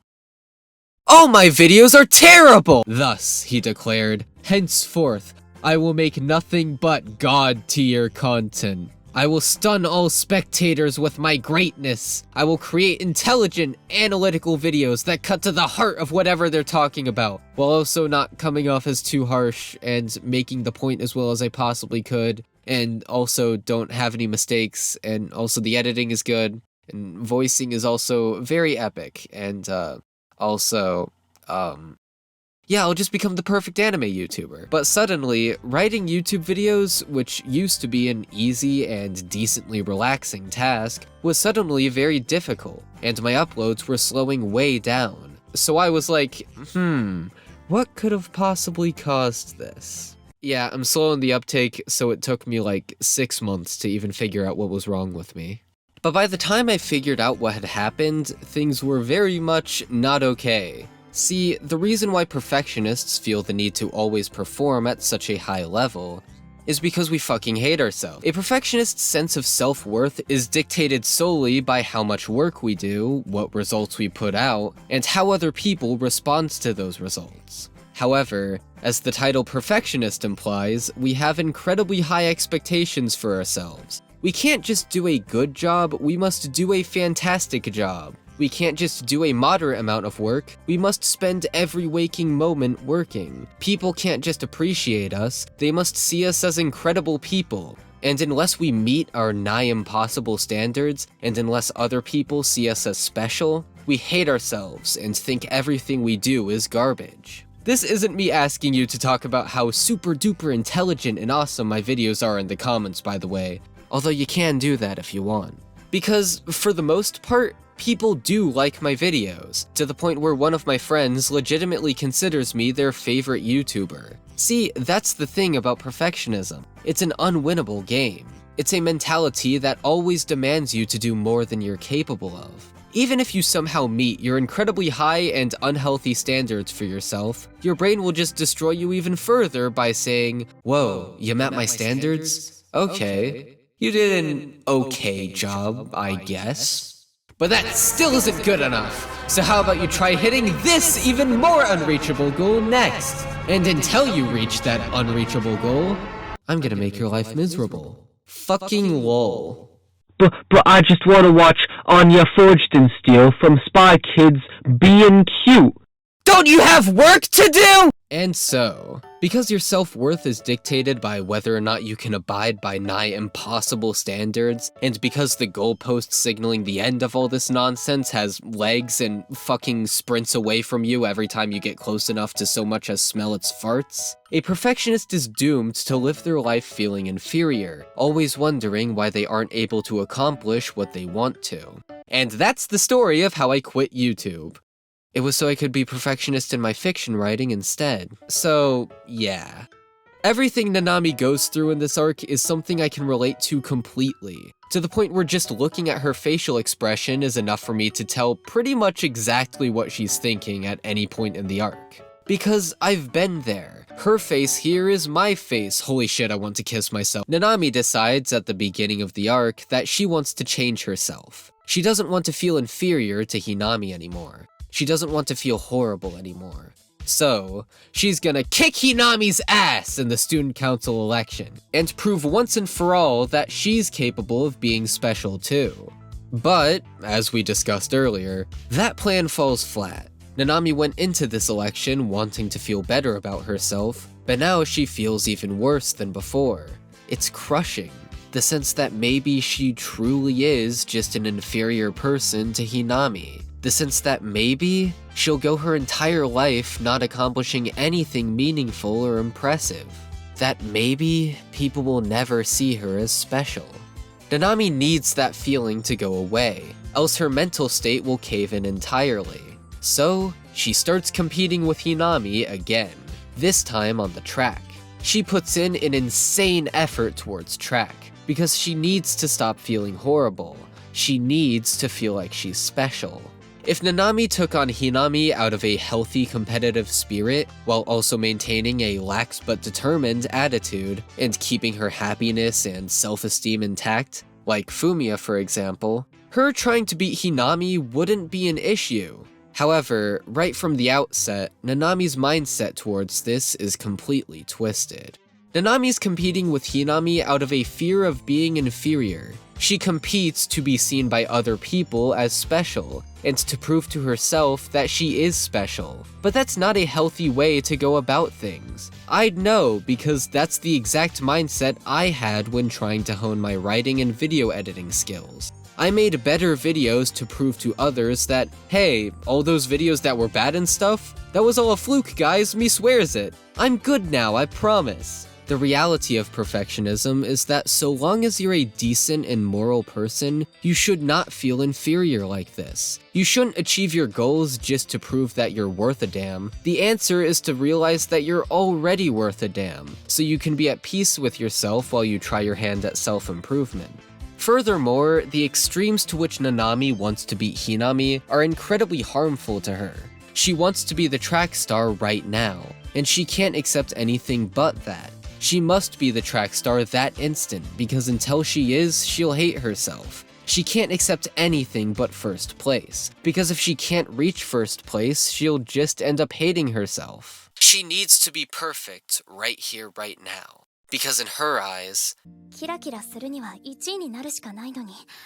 Nanami keeps on putting in effort. An insane amount of effort, one that sacrifices sleep and lots of free time. And yet the gap between her and Hinami never seems to close. And her inability to close that gap frustrates her to no end. It begins to dishearten her and make her feel like maybe she really is worthless. Maybe her inferiority complex towards Hinami was correct. Maybe she really is just a worse person than Hinami.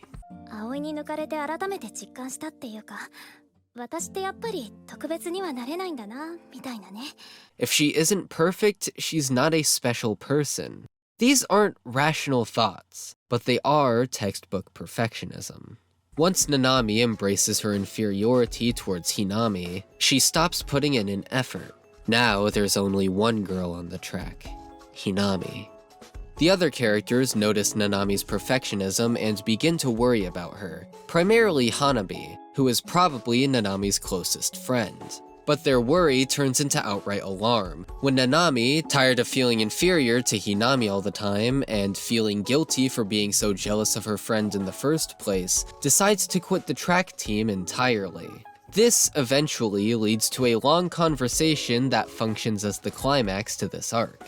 It takes place between Nanami and Hanabi under a sunset-lit pavilion. And Fumi is there too, but he doesn't play a huge role in the climax of this arc. だって葵すごいいい子だし何でもできるし尊敬できるし頼りになるしキラキラしてるし特別だし葵のこと嫌いになれるわけないじゃん嫌いになんてなれるわけないのにさなれるわけないのに葵はすごくいい子でいつも頑張ってていつも私のことを気にかけてくれててだから私さ葵のことが大好きなの大好きなはずなのにさなのに勉強で負けて部活で負けてさ葵のことを妬んじゃっててなんか嫌だとかちょっと邪魔とかいなくなってほしいとかそんな風に思っちゃってる自分がそんなの最低じゃん最悪じゃんけどさ部にいたままなら私負けず嫌いだからまたそういう風に思っちゃうからそんな風に思っちゃう自分のことが私何にもない Nanami spills her heart out and confesses what she's going through. And then... This is the greatest show of all time. The way Nanami's perfectionism arc gets resolved isn't particularly complicated, and we'll get into why that is in a bit. Hanabi returns Nanami's confession with a confession of her own. She explains how in her eyes, Nanami is a hero, and how grateful she is to have Nanami in her life. Oh my god, I want my head pet like that. 笑って無理して頑張ってでもそれを表に出さないで私を助けてくれる私はね葵のことも大好きだけど、私のヒーローなのはミンミだけなんだよ。それでも一番になりたいって言うんだったら、私の中でミンミは世界一のバカ。 This is the greatest scene in fiction, oh my god! I mean, I ship it. Actually, now that I think about it, that'd be a toxic ship. The quote-unquote solution to Nanami's perfectionism isn't so much a solution as it is a band-aid. Hanabi basically says that she appreciates Nanami, and Nanami, in turn, begins to absolutely cling to Hanabi. みみみのひなみへの感謝と尊敬と嫉妬の入り混じった気持ちはたまちゃんのおかげでだいぶ緩和されたようだ。その分セクハラ度合いが以前の3倍増しになった気もするけど。 As I said earlier, fundamentally, the solution to perfectionism is to realize that you're already a worthwhile person, and that being imperfect at whatever you're trying to improve at doesn't mean you're a lesser human being. What Nanami gains in the finale of her arc is at least one person that she feels completely adequate around. Nay, someone who she feels appreciated and valued by when she's around them. Someone whose presence can completely oust her inferiority complex, at least for a time. She has one person who she genuinely changed the life of in a positive way, and that person is genuinely grateful for her presence. Nanami now has one corner of the world where she doesn't hate herself, one person she feels useful to. And even that one corner helps so much. Hanabi is now someone Nanami can ground herself to, a place where she can seek refuge from her perfectionism and self-loathing. And from there, she can work on fixing her self-image and, eventually, maybe take a few steps away from Hanabi while truly loving herself. Nanami's perfectionism hasn't been truly fixed. I mean, sure, she returns to track, but she also constantly clings to Hanabi for comfort. That, to me, signals that Nanami's inferiority complex very much still exists. It's just that she's able to stop feeling inferior for a short time whenever she's around Hanabi.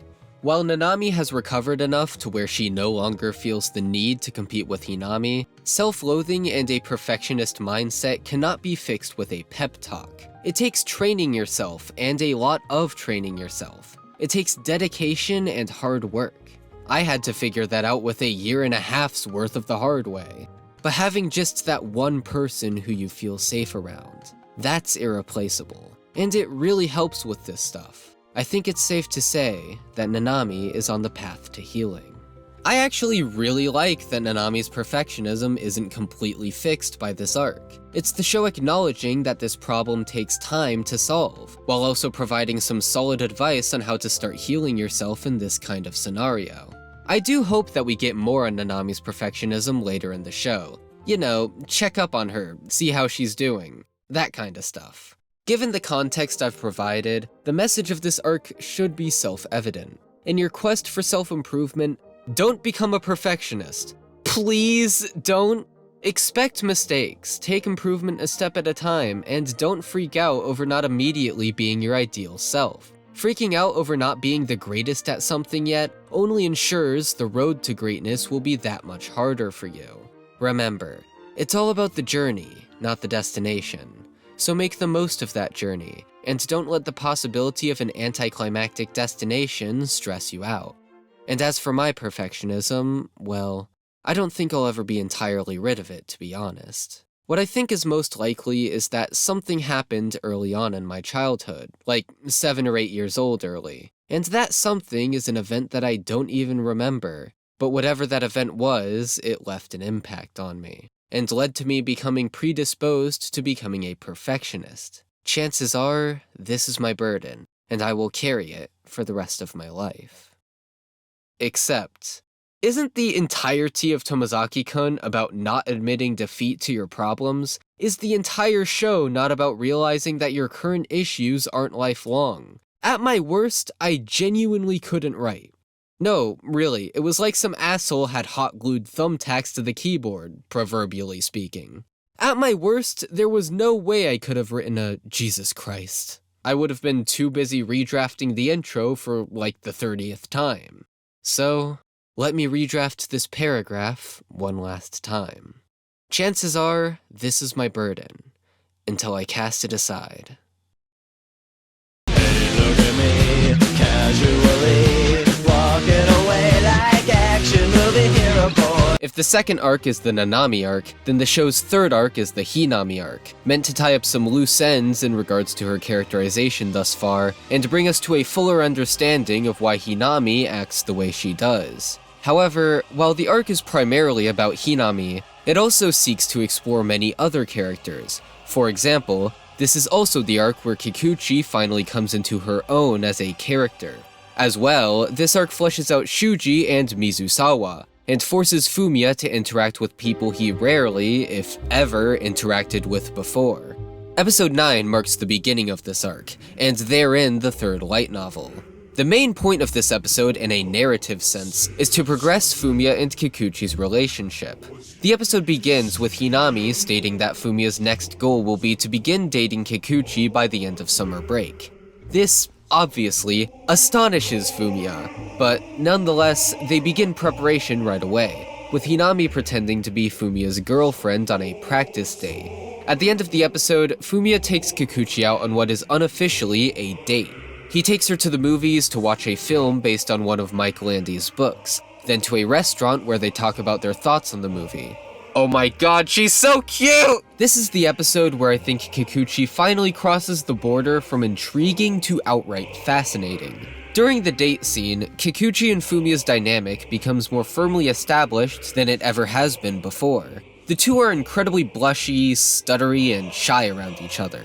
Their conversations are full of weird, prolonged silences and getting stuck on their words and being nervous around each other. But despite all this, their genuine appreciation for and love of each other nonetheless shines through. Sometimes, Kikuchi will erupt into a frenzy of her unfiltered emotions, and then get embarrassed about it later. Sometimes she's too blunt and regrets what she says, but nonetheless, it's genuine. And that's what makes her dialogue so endearing. And Fumiya returns her genuine emotions with his own unfiltered feelings. The rapport Fumiya and Kikuchi build in this episode is the most personal and truthful of the show thus far, and for that, it's incredibly captivating to watch these two talk to each other. Like, this is friendship at its finest. This is what friends ought to be. It's damn near impossible to watch these two talk to each other without a stupidly huge smile on your face the entire time. They're just so genuine and friendly and, dare I say, wholesome. This is all to say that, like soap suds and kind bars, Fumiya and Kikuchi are a perfect match. Now, to be fair, Fumiya and Kikuchi's dynamic has always kinda been like this to a certain extent. But episode 9 is the first time the show really goes all in on making this character dynamic as pronounced and interesting as possible. To the point that episode 9 almost feels like a reinvention of their dynamic, even if it's really just fleshing out what was already there previously. Aside from establishing a really great dynamic, it's this episode that builds up to a certain realization I had about Kikuchi's character. Kikuchi is good at reading people. In hindsight, this aspect of Kikuchi's character was alluded to as early as episode 6, but it's this specific episode that made me realize this about her. Probably because episode 6 did a horrendous job at setting up the fact that Kikuchi is good at reading people, but we'll get to that in due time. Fumiya practices conversation topics with flashcards at home. He practices what to say to fill dead air, and plans out his responses. So, he ends up using some of these flashcards during the aforementioned date scene. But when Fumiya uses conversation topics from the flashcards during the date, Kikuchi can tell that something's off. She can tell that there's been a shift in Fumiya's personality. Something about his words feels canned, not genuine. Of course, Kikuchi isn't immediately able to pin down why Fumiya's words come off as ungenuine to her, but nonetheless, she's still able to notice this subtle change in his personality, which displays far more social awareness than most people have. However, despite her knack for reading people, Kikuchi is inept at human interaction, mostly stemming from a lack of confidence, a refusal to mask her true self, we'll hecking get to that, and overall just having a shy personality. Even though she's easily able to understand other people and their psychology, she has difficulty getting other people to understand her in the same way, due to her shy tendencies, which is why her only friend, as far as the viewer is aware, is Fumiya. I really like this contrast between Kikuchi's social awareness and her social reclusiveness. It's a really interesting combination, and now that this contrast has been firmly established, it makes Kikuchi an outright fascinating character. Another thing I'd like to quickly point out is that at this point, Tomozaki-kun has finally begun to show its true colors as a rom-com. Throughout the first arc, Fumiya was too much of a loser to consider getting a girlfriend, and too misanthropic to even want one in the first place. In the second arc, we learn that Fumiya has fallen in love with Hinami, with him getting worried when it's suggested that Hinami might have a boyfriend, and relieved when it's confirmed that she doesn't. But in episode 9, we get everything short of outright confirmation that Kikuchi is in love with Fumiya. And later in this arc, the show will veer even harder into its status as a rom-com, with Hinami nearly kissing Fumiya. Now, due to Hinami's difficult-to-read nature, this attempt at a kiss could be interpreted as her simply teasing Fumiya. But personally, I'm of the opinion that Hinami is genuinely beginning to become attracted to Fumiya. The girl pretended to date Fumiya as practice for him getting with Kikuchi, then clung to his arm during the test of courage, then tried to kiss him. I think she's in love, guys. Oh, and also, Mizusawa confesses his love to Hinami, but nobody cares about him. Especially Hinami. Also, Izumi and Shuji end up going on a date. That happens. Rom-com is my favorite genre, because I don't have a girlfriend and parasocial relationships are my only source of romantic affection, because it just is my favorite. Don't question it. So I am pumped to see more rom in this rom-com. Episode 10 is probably the closest Tomozaki-kun ever gets to being a traditional slice-of-life show. The episode follows Fumiya, Hinami, Izumi, Nanami, Shuji, Mizusawa, and I forgot his name on a barbecue trip, where Fumiya has been tasked with teasing Shuji 3 times. This is just a theory, but I get the feeling that Yukiyaku realized that Fumiya only speaks to women, so he came up with this camping trip as an excuse to get him to interact with more guys. Because it's a camping trip, the boys and girls are in separate lodging, which, along with his daily task, basically places Fumiya in a position of being forced to talk to boys. Now, I'ma be real with you, not counting Fumiya, the male characters in Tomozaki-kun have always been the least interesting. Mizusawa is almost kind of interesting-ish, and he even gets a brief arc in episodes 10 and 11, but he doesn't hold a candle to pretty much any of the prominent female characters in this show. Go female representation, I guess? This does mean that because episode 10 focuses disproportionately on the male cast, it theoretically loses a little bit of entertainment value due to a lack of investment in the characters. But honestly, the pacing and dialogue are both solid enough here that I barely even felt the deficit. Sure, it's one of the weaker episodes of the show, but script-wise, it's at least around the same quality of the usual stuff. It's just a pretty fun episode all around. The most memorable scene of episode 10, and I think everyone will agree with me here, is when it's revealed that Fumiya is canonically packing! Fumiya, お前マジすっごい何ちょっと前腕くらいやるっしょこれ Fumiya then proceeds to relentlessly bully Shuji for his 1mm defeater as Hinami loses faith in men. Episode 10 has a pretty good script behind it. It has some amusing moments, some pretty intricate stuff being set up in the background that we'll get to later, and the decent premise of trying to flesh out some of the male characters in the show. But it has some problems. No, that's not true. The entire show has some problems. What you wanna eat now, baby? Do you want a cut of lamb? Sorry, but I just can't do that, because all I do is spam. I've spent the majority of this video so far praising Tomozaki-kun, but we're about to dive head first into episodes 11 and 12, which basically constitute the finale of season 1. This finale is ambitious, to say the least. It consists of one of the most daring plot twists I've seen in an anime, as well as an intricate commentary on all the ideas the show has covered up to this point. But my thoughts on the finale aren't just complicated, but outright mixed. In conception, the finale is genius, but in execution, there are parts where I think it falls short. There are parts where I really love the finale, but there are also parts where I really hate it. They're the best episodes of the show, but they're also the worst episodes of the show. And honestly, it's the part of the show that makes me most tempted to read the light novels, just to see if it was handled better there. This is all to say that before I start criticizing the finale, I want to provide some context in the form of my more general criticisms of the show, so that hopefully you can better understand where I'm coming from when the time comes to deliver some heavy blows against the anime. The show's opening and ending are great, but the show's OST belongs in the trash can. It's not that it's exceptionally bad, it's just exactly like every other generic anime slice of life OST in existence. The only reason I can remember any songs on it is because of how many times I've watched this show for the purpose of writing this video. Were it not for this review, I wouldn't be able to hum a single song in the entire show, which kinda sucks.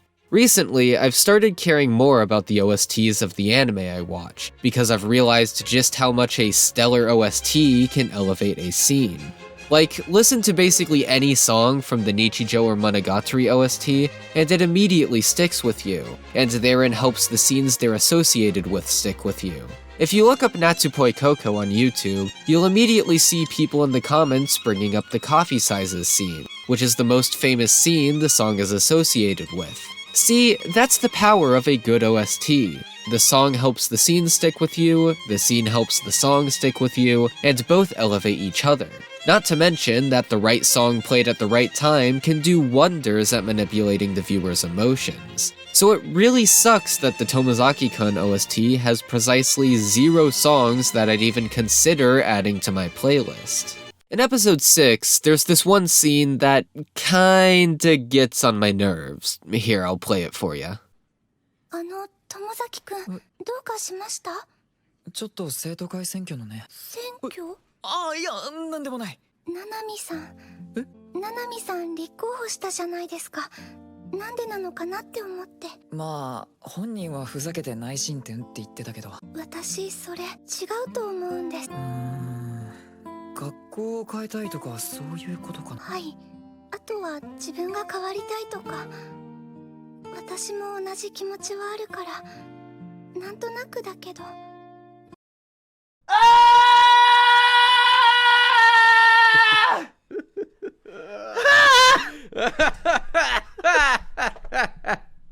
Oh, it's over. It's all. So, this is stupid. Really, really stupid. Let me explain it like this. Let's say you're Kikuchi. Actually, let's not say that. If I have a romantic relationship with one of my fans, I'd probably get cancelled. Let's imagine that, hypothetically, with emphasis on this being a made-up scenario, that you're a mere facsimile of Kikuchi, amounting to no more than 1/100th of her greatness. Now, as Kikuchi, you're a bit of a shy, demure girl, you know? You don't really talk to people. And then there's this girl named Nanami. Nanami is a popular girl, but because she's popular and you're not, you've never really talked to Nanami before. You only know her surface-level personality. You know she's energetic, hardworking, affable, and that she sexually harasses women. So one day, you're talking to your best friend and probably crush Fumiya in the library, and he mentions the student council election. This reminds you of the fact that Nanami, rather unexpectedly, decided to compete against Hinami for the title of student council president. You then proceed to tell Fumiya you've somehow deduced that Nanami has entered the student council election in order to change herself, because you're just that good at reading people, bro. Well, to be fair, the reason you were able to deduce this is because you want to change yourself, so you know how it feels. Because you know how it feels to want to change yourself, you've suddenly gained mind-reading powers and are able to read Nanami's exact thoughts. That was a joke. You're not a mind reader. You're actually just that good at reading people, bro. Despite not knowing anything at all about Nanami because you literally don't even talk to her, you somehow know enough about her psyche to make the assumption that she's using the student council election to enact personal change within herself because you're just that good at reading people, bro. Of course, what you said about Nanami wanting to change herself was really just aimless speculation with no basis. The chances of you actually being right about this are pretty low, and you admit this to yourself deep down. But then it turns out that coincidentally you were actually right, and that you really are just that good at reading people, bro. Okay, so, how does Kikuchi deduce when Nanami wants to be the student council president? From Kikuchi's perspective, as someone who is practically a stranger to Nanami, it's just as likely that Nanami is simply doing it because she's an enthusiastic go-getter who can't resist a challenge. Or maybe she just thinks it'll be fun. Or maybe she hates how the school is run and wants to whip the place into shape.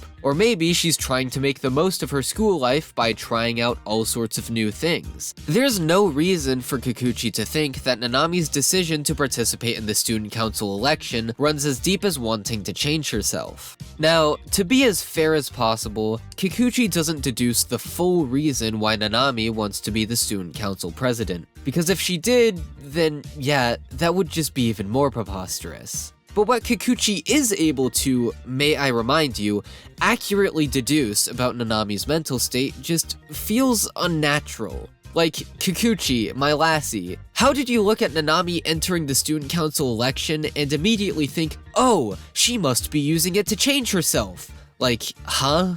That feels like a bit of a non sequitur to me. I guess what really irks me about this scene is how it presents Kikuchi's theory here. Kikuchi's speculation about Nanami's psychology is baseless, but if the show acknowledged that and treated it as such, then it wouldn't be an issue. But instead, the show tries to convince the viewer that Kikuchi's speculation isn't baseless, because she knows how it feels to want to change yourself. Bitch! Literally every human on Earth has at one point or another wanted to change themselves. You're not special! That's not a justification for being able to mind read! I mean, I still love you, Kikuchi, don't worry! Kikuchi's dialogue is intended to be predictive of Nanami's arc. Kikuchi is supposed to be getting at something. This scene is intended to be foreshadowing. But it has no right to be foreshadowing, because, like I've been hammering in so much, Kikuchi's speculation here is based off of nothing. Kikuchi's dialogue here should at most be treated as a cute but unlikely to be true fanfiction she came up with in her head. She shouldn't be foreshadowing the plot, and she shouldn't be treated like she's getting at something. No, more than that, what bugs me about this scene is that it's blatantly transparent why the scene is written like this. It's to introduce the idea that Kikuchi is good at reading people. But it's also the cheapest possible way to make it seem like Kikuchi is good at reading people. Kikuchi isn't reading Nanami here, she's basically making up a fanfiction about her based off of nothing that coincidentally happens to be true. That isn't psychoanalysis, that's Kikuchi making shit up. If this scene was supposed to communicate the idea that Kikuchi is good at reading people, it is horribly botched because she in no way demonstrates that skill.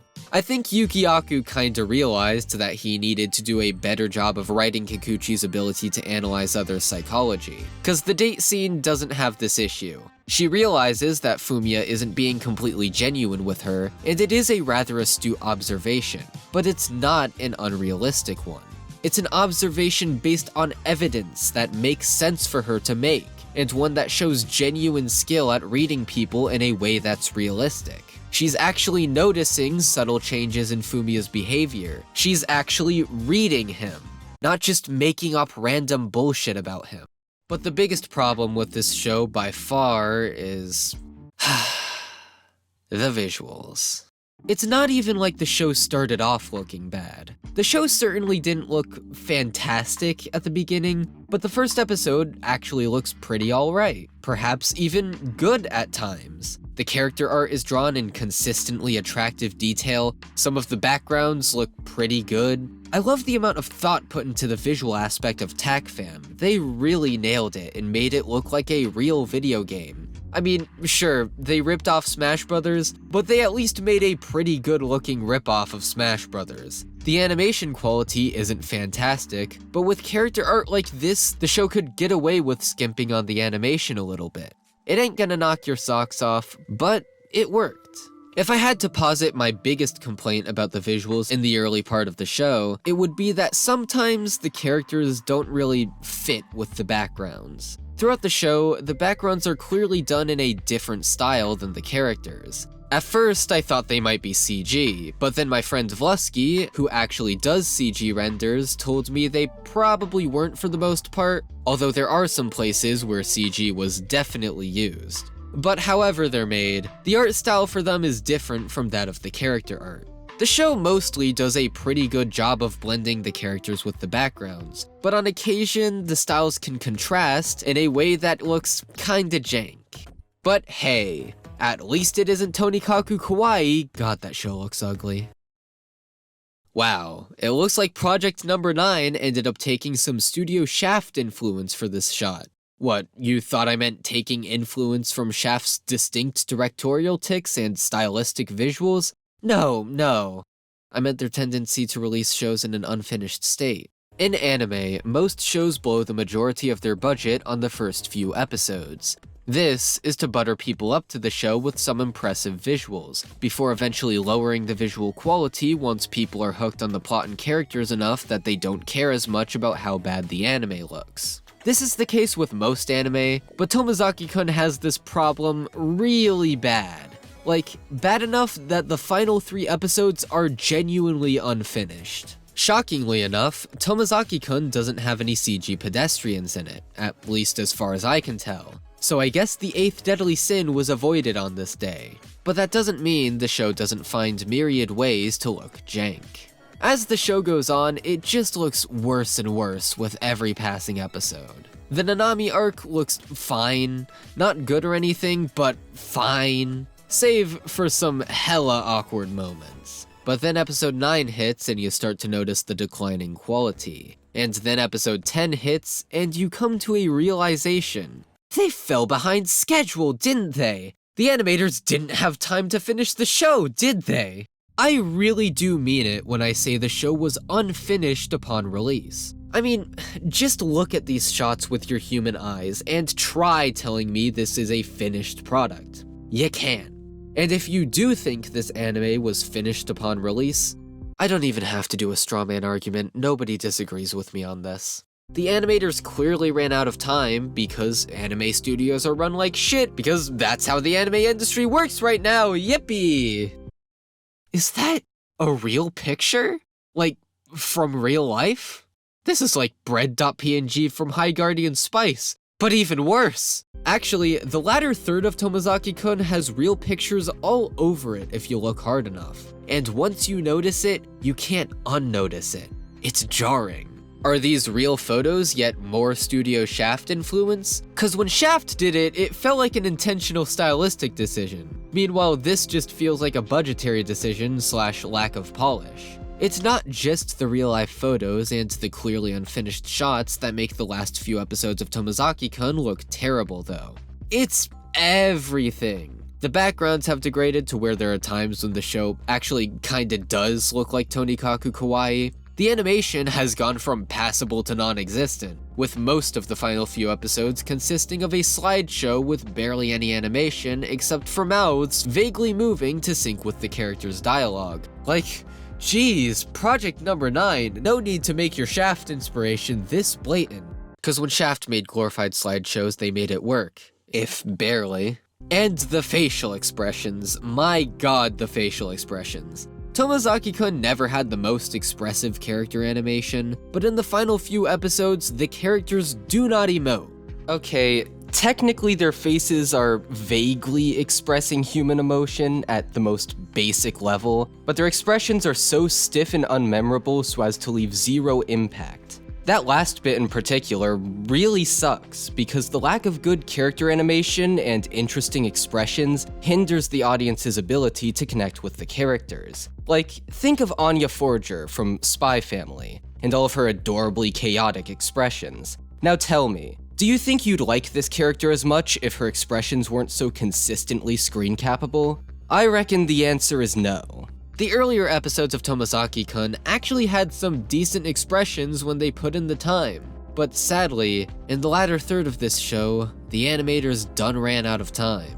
I'm going to be completely honest. The latter third of Tomozaki-kun is almost ruined because of how actually terrible the visuals are. It's near unwatchable, only managing to carry me through the experience with its script. Now I know some people don't care about the visuals in their anime, and to those people I say, fair enough. But I do care about visuals. Anime is a visual medium, and I would like to be entertained by the visuals in this visual medium, instead of wrinkling my brow in disgust at how clearly unfinished this product was. Speaking of a finished product, that finale, huh? Yeah, it took me a lot of creativity to contrive this into a convenient transition.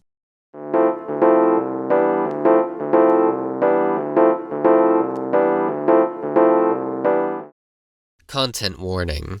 This chapter features liberal use of the word genuine. I apologize in advance for any Orogairu flashbacks this may trigger. How do I put into words how insane and unexpected Tomozaki-kun's finale was for me?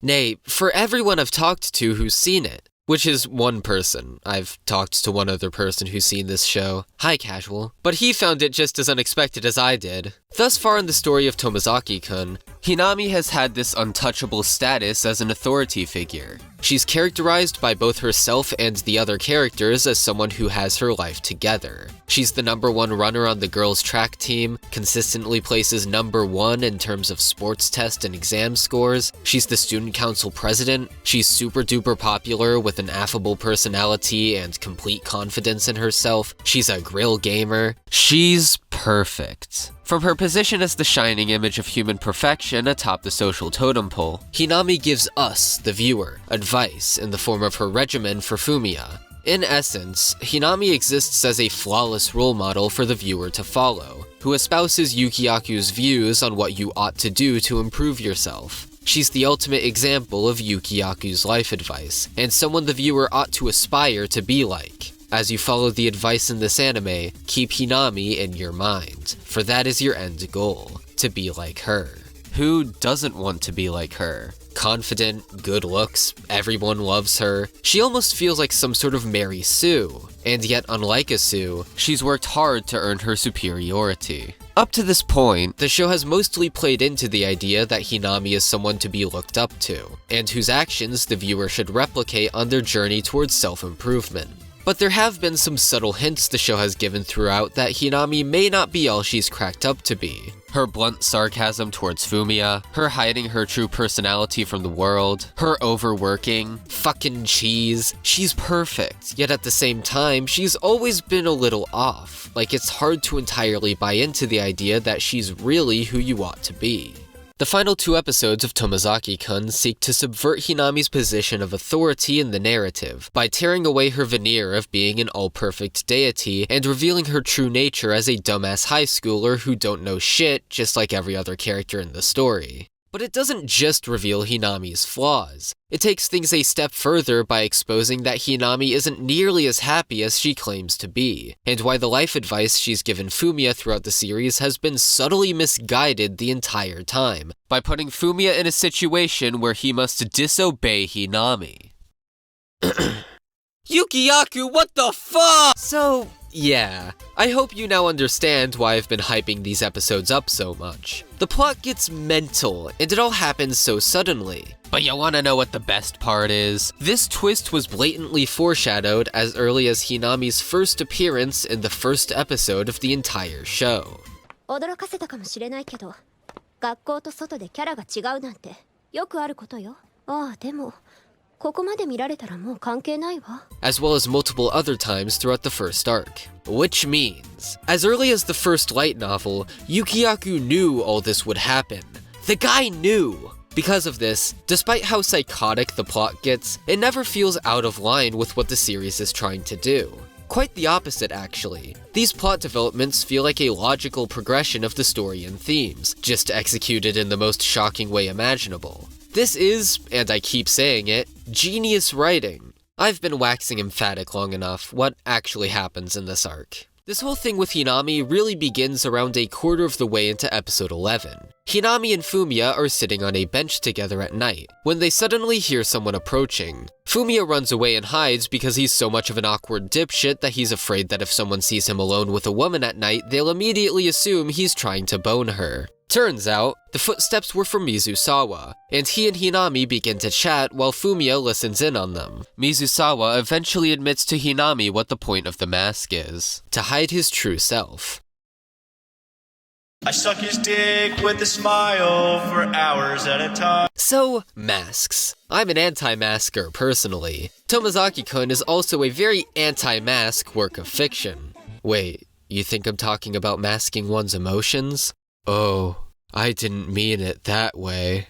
I've thought a lot about this mask-on, mask-off stuff over the years, to the point where I'm literally writing a novel series about this concept. I promise you I started writing it before I saw the finale of Tomozaki-kun. The premise goes as such. Mask, in this context, refers to masking your true emotions and personality. You engage with the world not as your true self, but with a fake personality you've created. This is most often done to fit in with others, become more likable, or hide controversial aspects of your personality. This can lead to a paradoxical situation where, despite being popular and having friends, because you're always suppressing your true self, you feel lonely. You aren't connecting with anyone, at least not genuinely. For most people, masks are created unconsciously, but in the case of Mizusawa and Hinami, their masks are intentional. They are aware of the fact that they wear a mask, and purposefully alter their personalities to more effectively endear others to them. They're essentially social manipulators. They are generally well-meaning ones, debatably, but nonetheless, they are intentionally falsifying their reactions in order to cause people to behave a certain way towards them. I could talk about masks forever, especially the blue medical ones, but for now, I'll leave it at that brief summation. You'll have to wait for the first novel to come out to hear me talk about them more. Yes, this is blatant shilling. This is my channel, I do what I want! For Hinami, her mask means to blot out her true personality and interests in order to play the part of what she sees as the ideal person, so that she can become the popular girl her younger self always dreamed of being. She pretends to be cheerful and energetic, even though her real self is harsh and calculating. She constantly overworks herself in order to overachieve. She's first place in exams, in the sports test, and track, not to mention that she's constantly working to be as outgoing and likable as possible, honing her social skills, or really her mask, to be as close to perfection as she can manage. Nobody can do all this without feeling exhausted on the inside. And sure enough, in episode 10, Hinami says to Fumiya, Mizusawa tells Hinami his realization that putting on a mask is less of a dream and more of a nightmare, and that after seeing people like Fumiya who are more true to themselves than he is, he wants to give being genuine with people a try. He wants to face the world as his true self. What follows is one of the most light novel scenes in existence. Mizusawa asks Hinami if she also puts on a mask, to which Hinami replies yes. Hinami then pretends to take off her mask and bare her genuine self to Mizusawa, except in reality, Hinami is actually still interacting with him as her fake personality. 確かに、そうかもね。私はさ、ほら、ぶっちゃけた話、南葵は何でもすごいぞって思われてるでしょ。だから無意識に自分を殺して、求められてる自分を演じてるってところもあって。内緒ね、これ。それは、仮面を取った本当の日南葵としての言葉ではなくて、いつもの冷たいまでに合理的で論理的な、正しすぎる言葉ではなくて。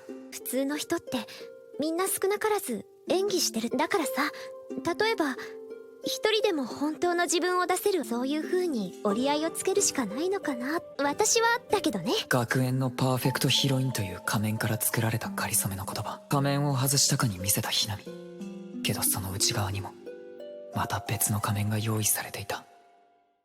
Yep, this anime is written by an insane person. An insanely based person, but an insane person nonetheless. How do you even come up with scenes like this? Real talk though, the idea of Hinami going mask off only to have another mask prepared underneath is ridiculous. So much so that I kinda love it. It was certainly the most entertaining way to do this scene, and it made me laugh out loud when I first saw it. Now, some of you in the audience who have already seen this show may be wondering, does Mizusawa is Kikuchi? Which is to say, after Hinami pretends to take off her mask while totally still having it on, Mizusawa immediately recognizes that she's still putting on a fake personality, even though Mizusawa doesn't know anything about what Hinami's true self is like, and therefore, theoretically, doesn't have enough information to be able to prove that this isn't Hinami's true self. So I repeat, does Mizusawa is Kikuchi? Kind of, but not really. There are two explanations for how Mizusawa is able to recognize that Hinami still has her fake personality on. One is that because Mizusawa wears a mask himself, he's able to more readily recognize when other people have one on. And the other is that Hinami's words in this scene just feel kinda fake in general. It might be difficult for English viewers to pick up on, since she's speaking Nihongo, but her tone of voice does in fact feel off. It's especially evident upon rewatch that, yeah, everything about her body language and tone here just comes off as disingenuous. That little, oh, this is between us, in particular, just screams fake to me. It's that latter point in particular that makes me able to buy into this scene far more than Kikuchi's infamous mind-reading scandal. It's kinda towing the line in my eyes, but it makes just enough sense for me to be able to buy into it. Oh, and also, Mizusawa confesses his love for Hinami.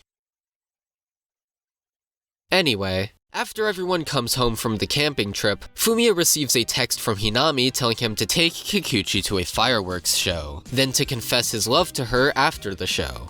This is where things begin to come to a head. So, to recap the situation a bit, Kikuchi is most likely in love with Fumiya, and Hinami knows this. That's why Hinami is choosing now for Fumiya to ask out Kikuchi. She knows that Fumiya has a high chance of getting a yes. But that doesn't get us to why Hinami wants Fumiya to ask her out in the first place. If you recall, in the first episode of Tomozaki-kun, Hinami declared that Fumiya's medium goal would be to get a girlfriend before starting his 3rd year of high school. Why? Because having a girlfriend is the ultimate display of status as a guy in high school. Because having a girlfriend cements the idea that you're popular and well-respected. Or at the very least, it helps give the impression to others that you are these things. Because getting a girlfriend is simply the expected course of action when you're trying to be, or already are, popular. Because having a girlfriend is a boon for climbing to the top of the social hierarchy of high school. It is for this reason that Fumiya has been tasked with asking out Kikuchi. Remember, the entire point of Hinami's system of goals is to make Fumiya popular at school. Getting a girlfriend is just another part of that. The entire point of dating Kikuchi is, as Fumiya puts it, to put on a show. He's playing the part of a popular student, and playing that part is being prioritized over having a genuine romantic relationship wherein both parties are in love with each other. Hinami doesn't even bother asking whether or not Fumiya is in love with Kikuchi. She just goes on full steam ahead under the assumption that Fumiya at the very least won't mind dating her, because in Hinami's eyes, it doesn't really matter whether Fumiya is truly in love with Kikuchi. It doesn't matter if it's disrespectful to Kikuchi's feelings to use her like this. All that matters is that it gets him a few rungs higher on the social ladder. Her reasoning for hooking him up with Kikuchi isn't you guys are a good fit for each other, it's top-tier characters have girlfriends, right? Fumiya, for his part, doesn't ever deny wanting that Kikuchi. God, I'm such a fucking genius, oh my god. While he's definitely attracted to Hinami, and thus far in the narrative his attraction towards Hinami has been far more apparent than his attraction towards Kikuchi, it's not as if Fumiya lacks romantic feelings for Kikuchi whatsoever. In fact, he thinks she's cute, and clearly respects her and enjoys her company. Fumiya doesn't necessarily have an issue with going out with Kikuchi on its face. What he has an issue with is what Hinami has prioritized in ordering him to ask her out right now. She's prioritized keeping appearances over human connection. She's prioritized Fumiya strengthening his mask over his true feelings. Fumiya goes with Kikuchi to see the fireworks, except he decides to use no pre-planned conversations. He doesn't use any of the flashcards he practiced with. He only says what's on his mind at any given time. As the fireworks go off, Fumiya asks Kikuchi if he was easy to talk to this time. Kikuchi's response? 今日はずっと喋りやすいです。 The pre-planned conversations weren't Fumiya's genuine off-the-cuff feelings and personality. They were canned, calculated, the opposite of his true feelings. So, he decides not to use them, in order to be more genuine. And sure enough, being genuine makes him easier for Kikuchi to talk to. This makes Fumiya feel vindicated in his budding resistance against Hinami's orders. When the fireworks show ends, Fumiya opts not to ask Kikuchi out. After the fireworks, Fumiya and Hinami end up conversing at the train station. Fumiya confronts her with what I've laid out already. He tells her about how he opted not to use any pre-planned conversations during the fireworks trip, then tells her that he wants to speak to others as his genuine self, and criticizes her for not considering whether he had developed feelings for Kikuchi in the first place. But then he goes a step further, by insinuating that the social skills Hinami taught him were pointless all along. He tells her that all her talk of countermeasures and strategies are bullshit, and that 誰と仲良くするとか誰かに告白するとかそういう人とのつながりを課題とか目標で判断してるのがそもそもおかしいんじゃないのか。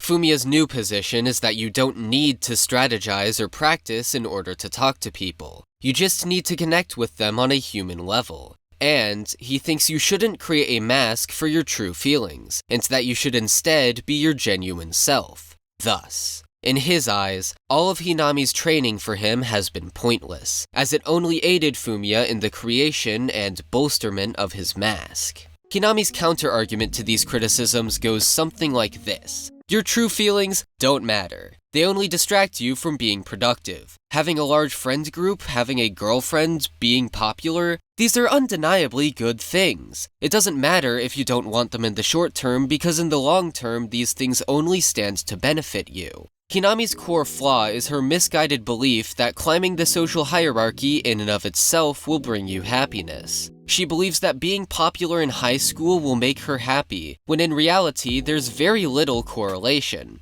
Sure, abject social isolation will almost certainly make you unhappy. But on the flip side, climbing to the top of the social ladder won't certainly make you happy, especially if you have to ditch your true personality in the process. What makes a person happy is becoming best friends with someone on genuine terms and hanging out with each other. What makes a person happy is following their dreams and having cool hobbies and being able to share that happiness with people you genuinely love and who genuinely love you back. What makes a person happy is eschewing the mask and putting your real self out there. None of these have anything to do with whether or not you're prom queen in high school. But Hinami doesn't yet realize this. She puts on the mask in order to ascend rung by rung to the position of the perfect student council president, decided by popular vote. And yet from this position, she finds herself in the oh-so-common conundrum. She's popular, yet she's lonely. Everybody loves her, yet nobody knows her. She's friends with everyone, yet she's really friends with no one. Well, there is one person she's truly friends with, Fumiya. Hinami's always been her true self around Fumiya because he's the one person she looks so far down upon that she doesn't care about impressing him. But as of the end of episode 11, Hinami loses her one real friend. Hinami, angry at his refusal to go along with her plans and enraged at his critiques of her character, decides to end their friendship. So, that was a pretty eventful episode. But episode 11 leaves the show's commentary incomplete. It's episode 12, the finale, that bookends the ideas brought up in episode 11 and puts a spectacular bow on them. Episode 12 begins with some incisive and clever commentary on what it even means to be your true self in the first place. You see, in episode 11, during the debate with Hinami, Fumiya is mostly right, but he does make one pretty glaring oversight, and it's for this reason that he's unable to win the debate.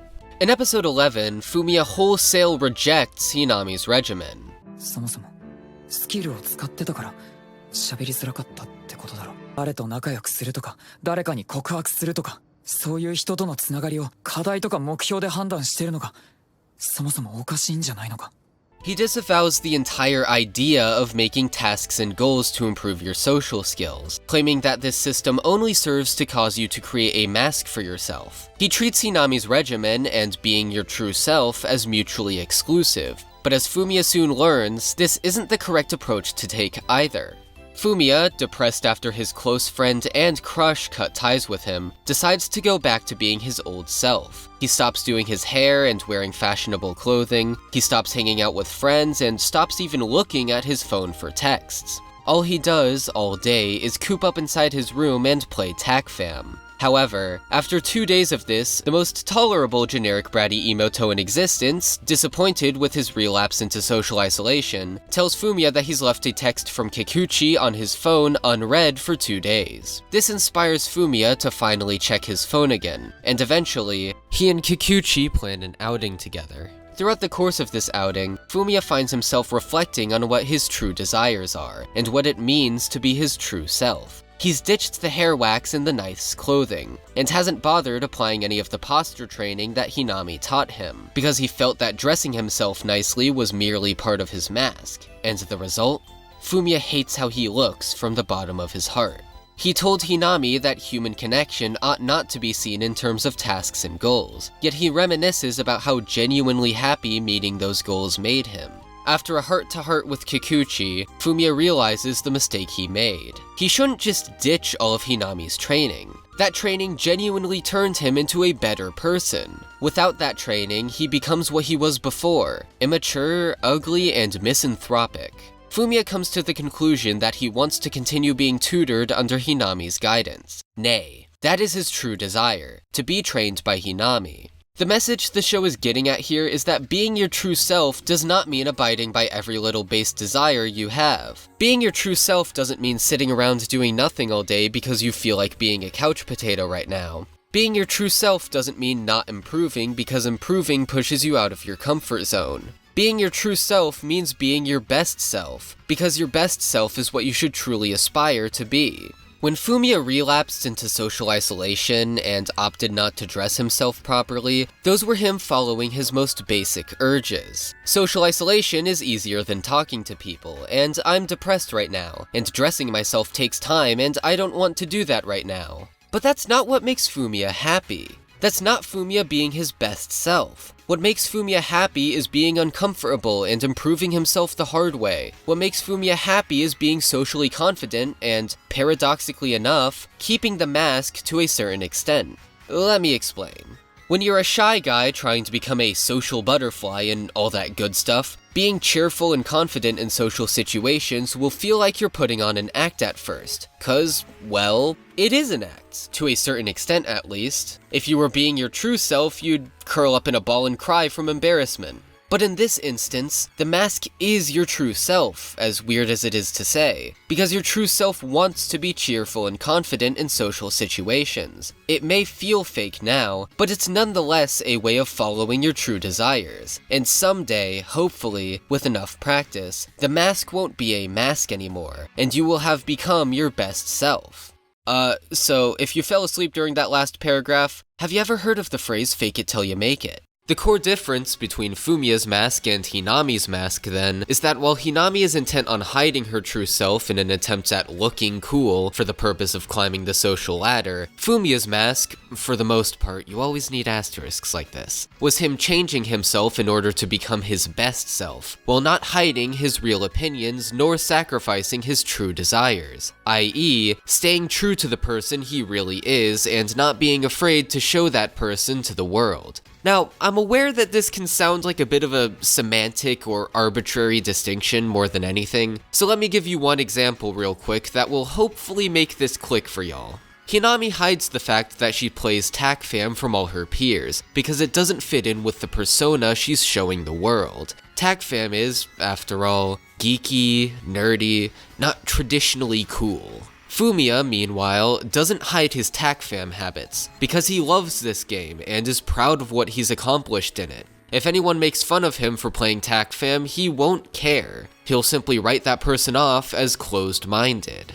Hopefully I'm making sense now, cause I'm never sure when I am. Fumiya realizes that, on the whole, he was rarely actually masking his true self. His social confidence was mostly put on, but nonetheless, his mask was its own sort of truth, and made him a happier and well-rounded person. And he realizes that all the connections he made thanks to Hinami's regimen, they weren't fake. The social skills Hinami taught him weren't stopping him from connecting with people. On the contrary, they were the reason he could connect with people. It is indeed possible to become a different person without suppressing your true self. To relapse into social isolation would be Fumiya not being himself, or at the very least, not being his best self. This is not only a good message and builds upon pre-established themes in a compelling way, but it's just plain genius writing. Yes, I said it again.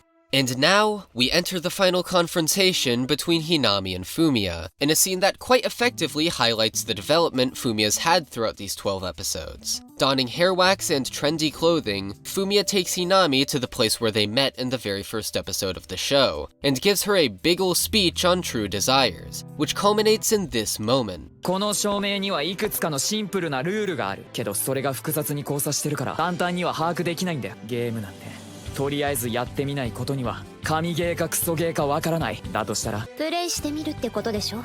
そう、証明だけを聞いたところで本当にやりたいことは見つからない。自分の本音を見つけようともがきで進んでいくことで初めてそいつの本当にやりたいことがわかるんだ。いいかひなみ、お前は人生をプレイヤー目線でうまいことこなすばっかりで本気の楽しさを知らないだろ。一つ教えといてやろう。何お前は強キャラだけどな、今や人生というゲームを楽しむことにお前よりも俺の方が上なんだよ。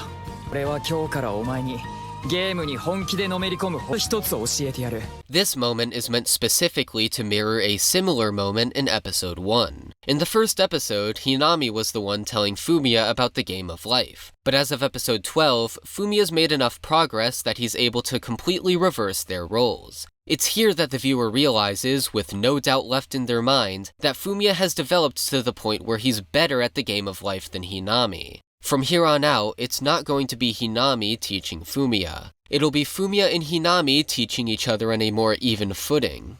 The gist of Fumiya's speech is him clarifying what he means when talking about his true self, reframed within the context of what he learned during his outing with Kikuchi earlier in the episode. He tells Hinami that the social skills she learned aren't entirely useless, and that those skills are what helped Fumiya make friends and have fun with his life. He then tells Hinami that he truly wants to continue being tutored by her, that is his true desire. He bookends the entire speech with a summation of his new mantra for conquering life. A mixed playstyle, where he fakes it till he makes it, except he'll only pretend to be what he truly wants to be. So far, I've talked a lot in this section about being your true self and your true desires and all that, but if I had to summarize the finale's message, it'd be that while trying to improve your conversational skills, don't lose sight of the reason why conversation is enjoyable in the first place, to connect with people.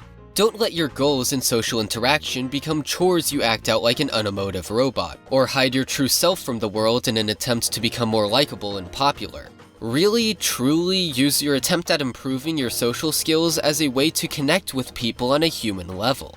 Surprisingly enough, Fumiya doesn't win over Hinami by convincing her of his point. Shocking, I know. In anime, a medium chock full of talk no jutsu doesn't actually convince Hinami. Well, kind of.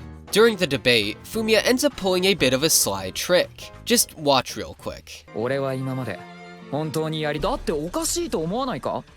勉強、スポーツ、校内のカースト、そんなあらゆるゲームで1位になり続けてるお前、アタファミでだけ1位になれないというこの結果、俺とお前のアタファミの実力差を生み出し、本当にやりたいことを持っているかどうかなんだ。この事実こそが本当にやりたいことってもんが存在している何よりの証拠だよ。お前のレベルじゃ分からなくても仕方ないけどな。悔しかったら本当にやりたいことを持たないままで俺に勝ってみるんだな。なぜなら俺とこいつは友崎文也と日波葵である話とノーネームなんだから。だからただその一点、アタファミを極めれば分かるという土俵において、文句があるならアタファミで勝ってから言えという合理性もクソもない土俵において、俺だけはこいつに必勝を叩きつけることができる。なぜならこいつは誰よりも負けず嫌いのゲーマーなのだから。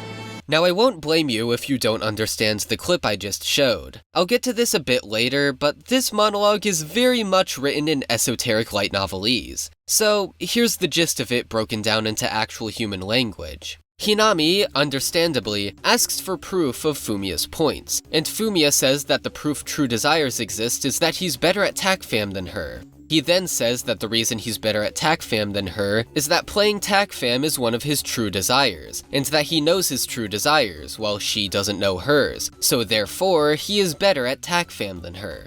This point patently doesn't make sense. What the hecking fricking gosh darn dag-nabbing hibbity-jibbity fuck does being better at her in a video game have to do with her true desires? No amount of stupid light novel logic will ever get me to buy into the idea that the proof that Hinami should follow her true desires is that Fumiya's better than her at TAC-FAM. No, even more than that, whenever Hinami's playing TAC-FAM, that is her being her true self. Hinami hides the fact that she's a pro TAC-FAM player from other people because it doesn't fit with her mask. However, she plays it behind the scenes because it's one of the few things that makes her happy in life. So even if we accept Fumiya's logic and say that he's better at playing TAC-FAM than her because he's better at following his true desires, it's like, when she competes with you, she's also following her true desires. Is it just that Fumiya's better at following his true desires? But hold on, didn't Fumiya learn what his true desires are, like, at the beginning of this very episode? And haven't you been better at TAC-FAM than her for, like, a lot longer than yesterday?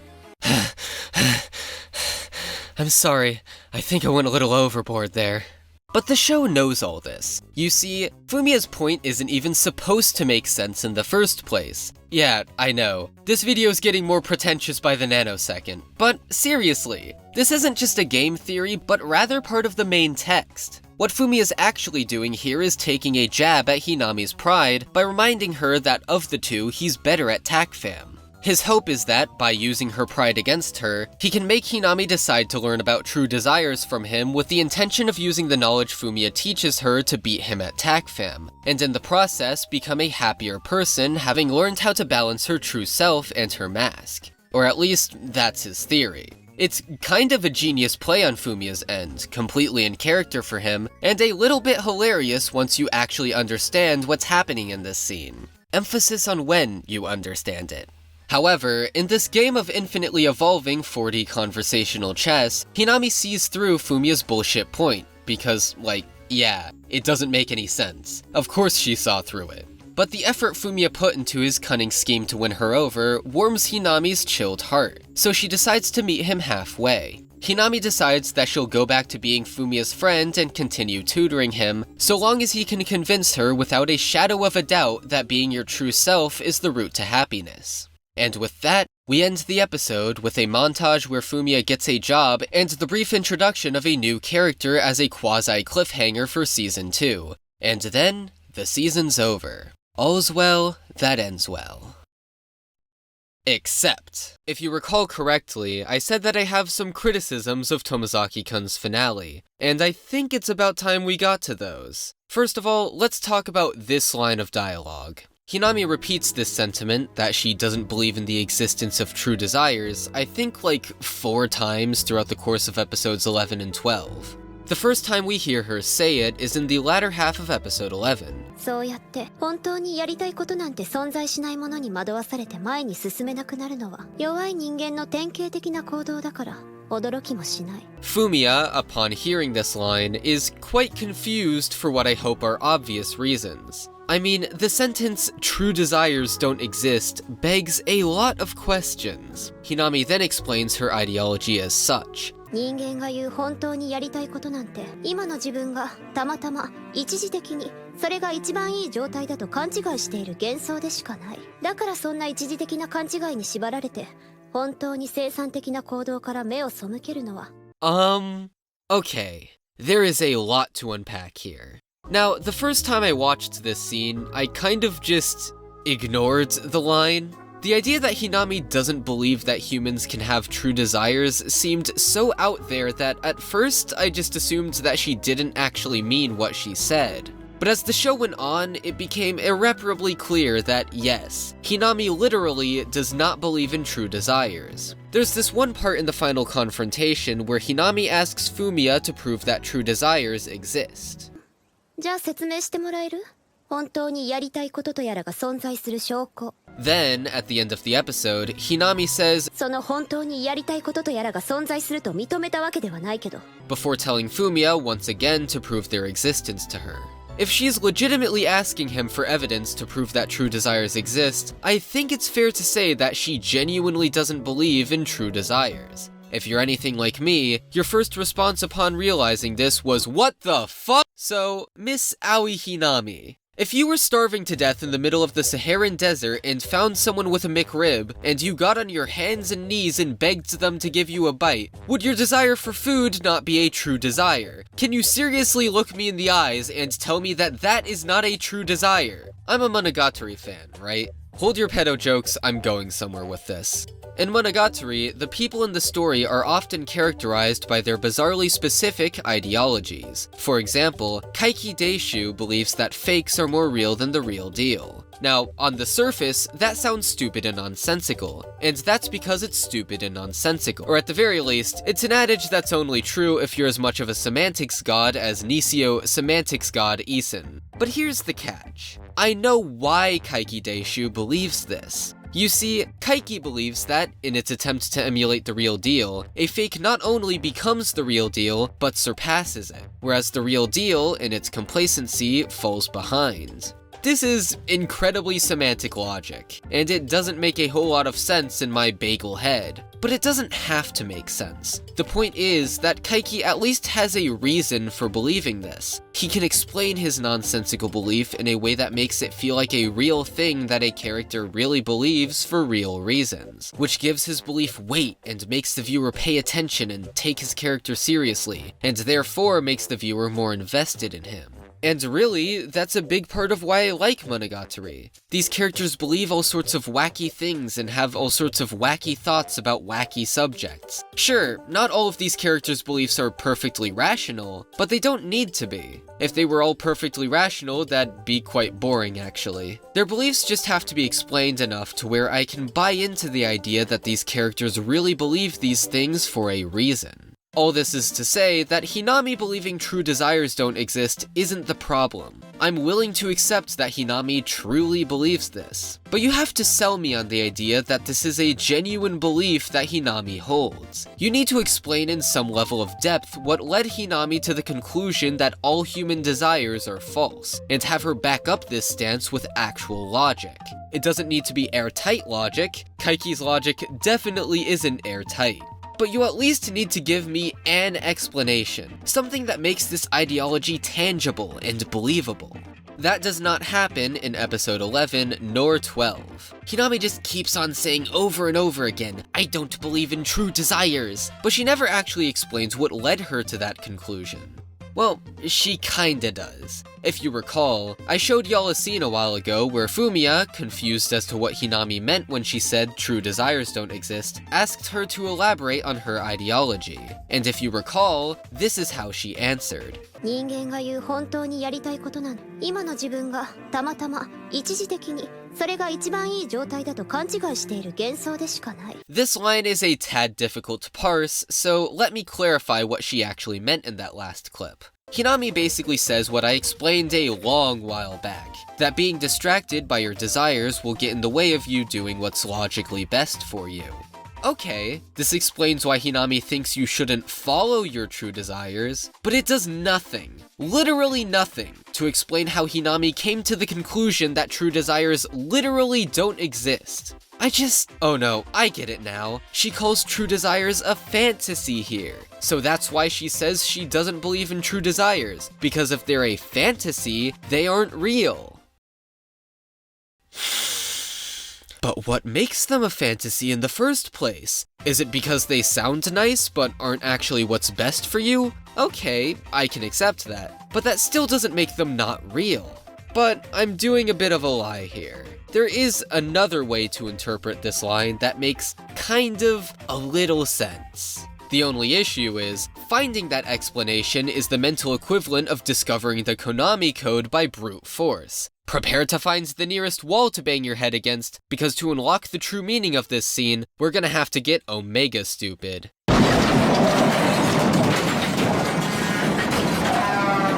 You know all those times Hinami said that true desires don't exist? If you're a normal person, you may assume that Hinami doesn't believe in true desires at all, because, you know, that's what she said. But what if instead, Hinami is simply saying that Fumiya's theories about true desires don't line up with reality?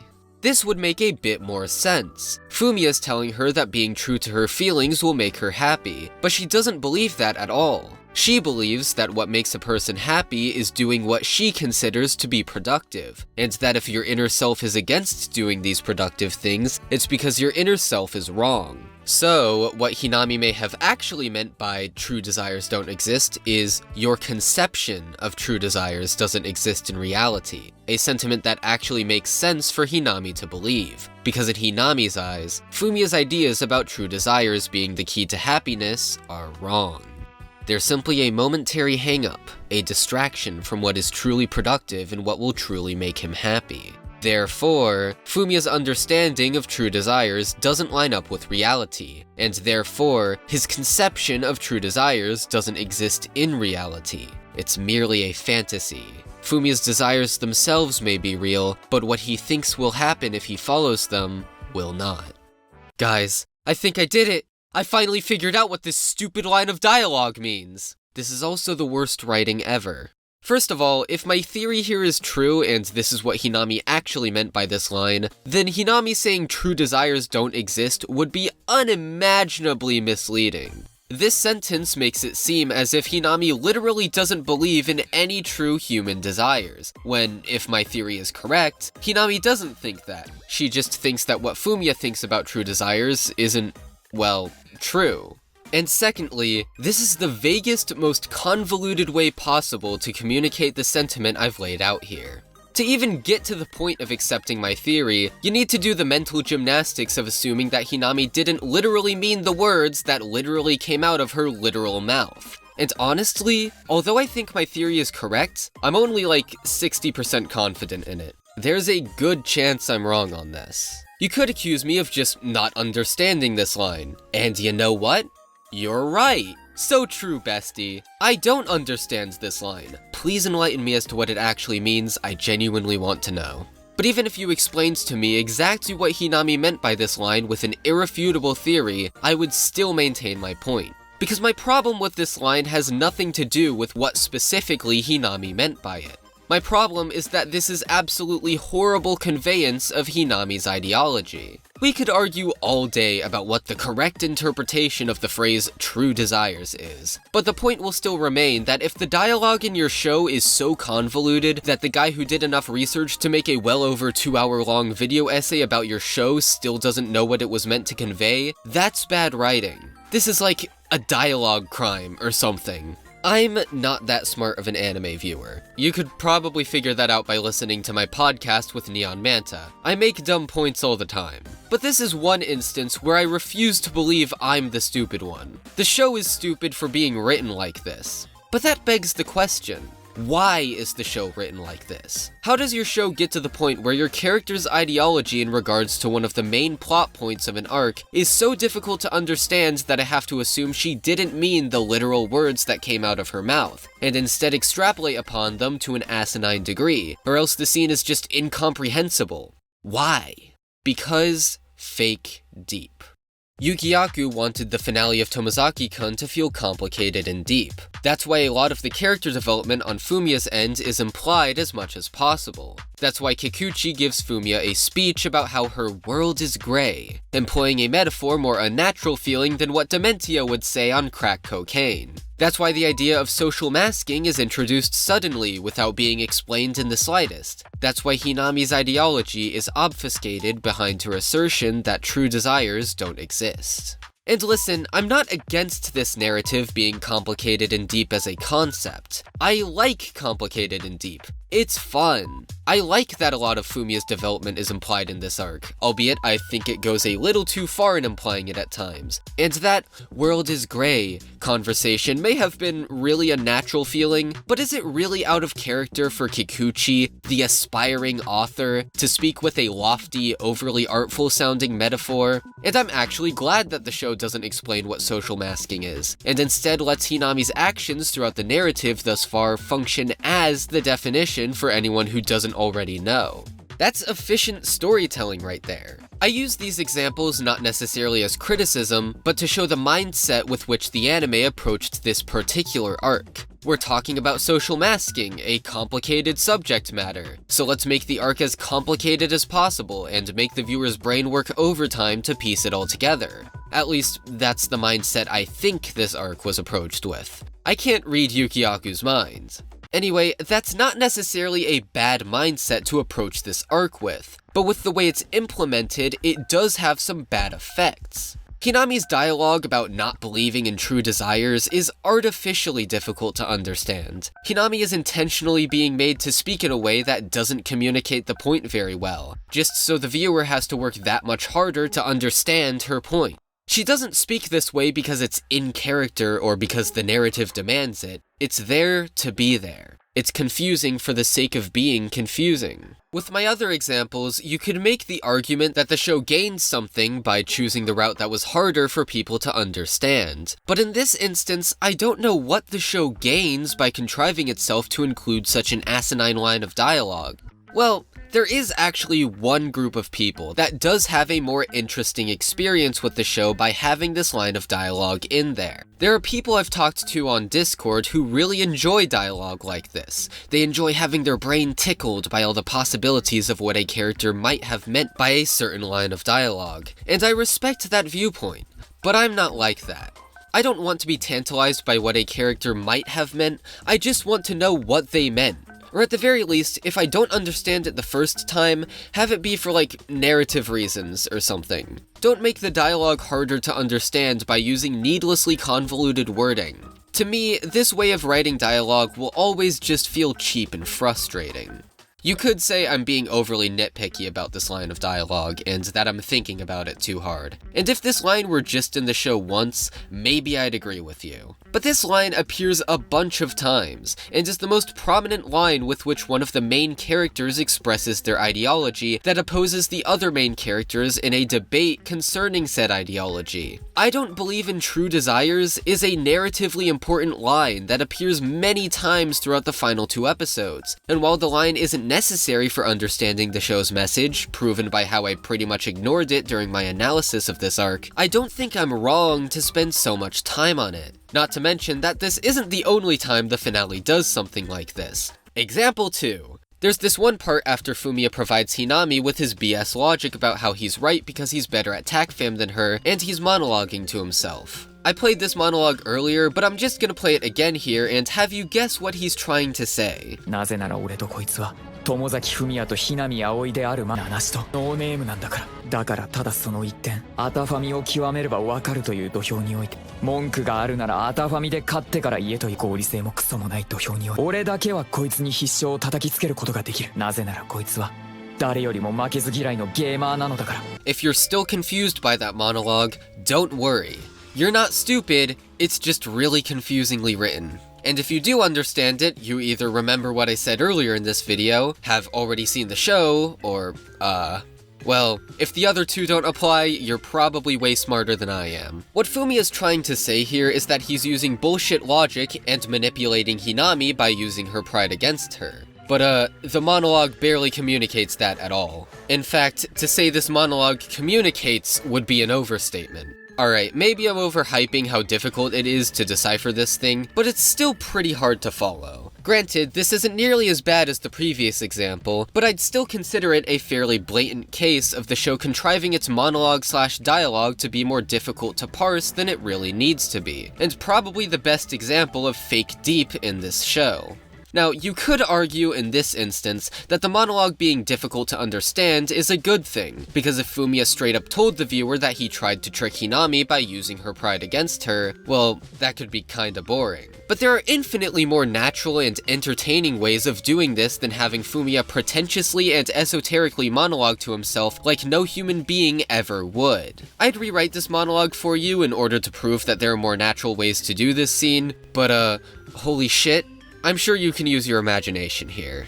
Couple this with Hinami's nonsensical lines about how she doesn't believe in true desires, and significant portions of the finale end up just feeling needlessly incoherent and annoying. I've been going on about the negatives of this finale for a while now, so let me wrap this up with one final point about the episode. It's probably the worst looking episode of the entire show.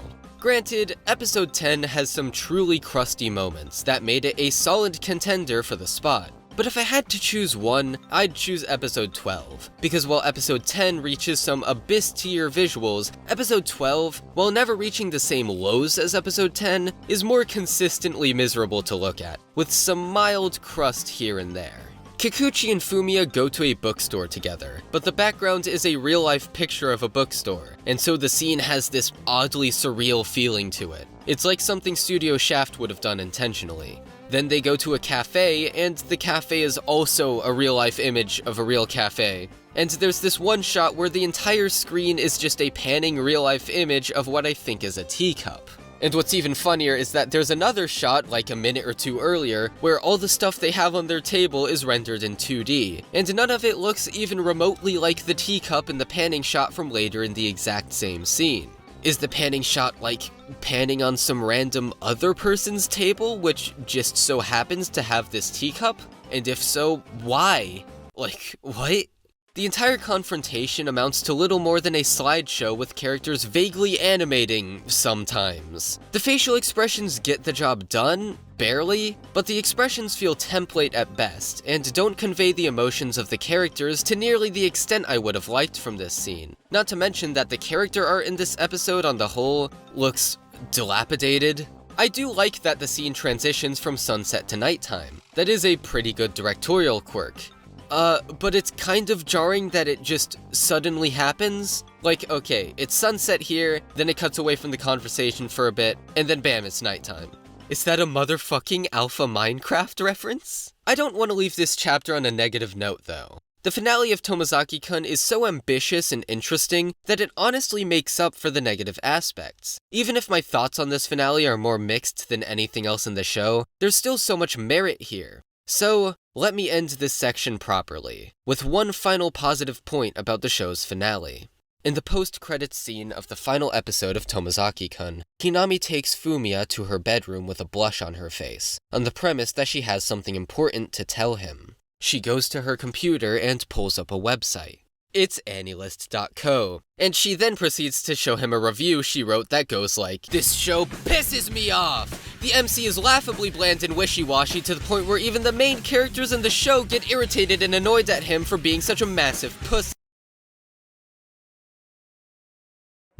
Jaku-chara Tomozaki-kun is one of the best anime viewing experiences I've had in ages. It's fun, emotional, easy to binge, and delightfully dense with things to care about. The show tackles so many interesting ideas in so many interesting ways, and it's taken up way more living space in my head than most other shows I've watched. It's taken up enough space, in fact, that I made this video in order to stop thinking about it. And honestly, at this point I'll be really happy to not have to think about it anymore. I love you, Tomozaki-kun, but this video's taken like 7 months, and I'm tired of thinking about you. If I had to put a number score on this show, 9 out of 10.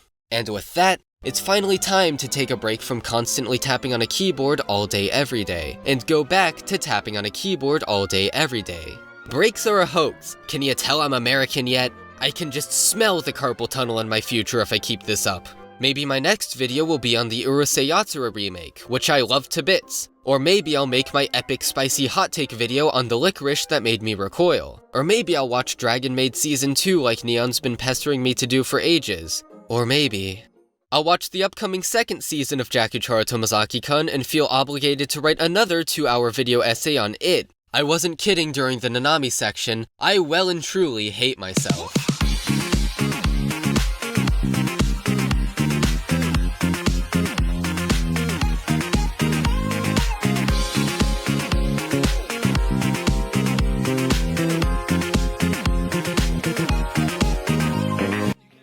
Don't click off yet, don't click off yet, don't click off yet, I'm still talking. Hello. Congratulations on finishing the video. What did you get for it? Well, 2.5 hours of your life wasted, and 200 hours of mine down the toilet, never to be reclaimed. I know 200 sounds like an overstatement. I promise you it's not, it's probably an understatement. Oh, by the way, if I sound tired right now, it's because I just finished editing the video, and I didn't sleep last night. Yeah, speaking of time spent editing this video, I know you just saw their names go by, but I do want to shout them out again, because trust me, without them, this video would have been out in like, probably halfway through November, so these people cut a good 2 to 3 weeks off the total time making this video. I am of course referring to Vlusky, Casual, Cyanix, MV Pacino, and Doa.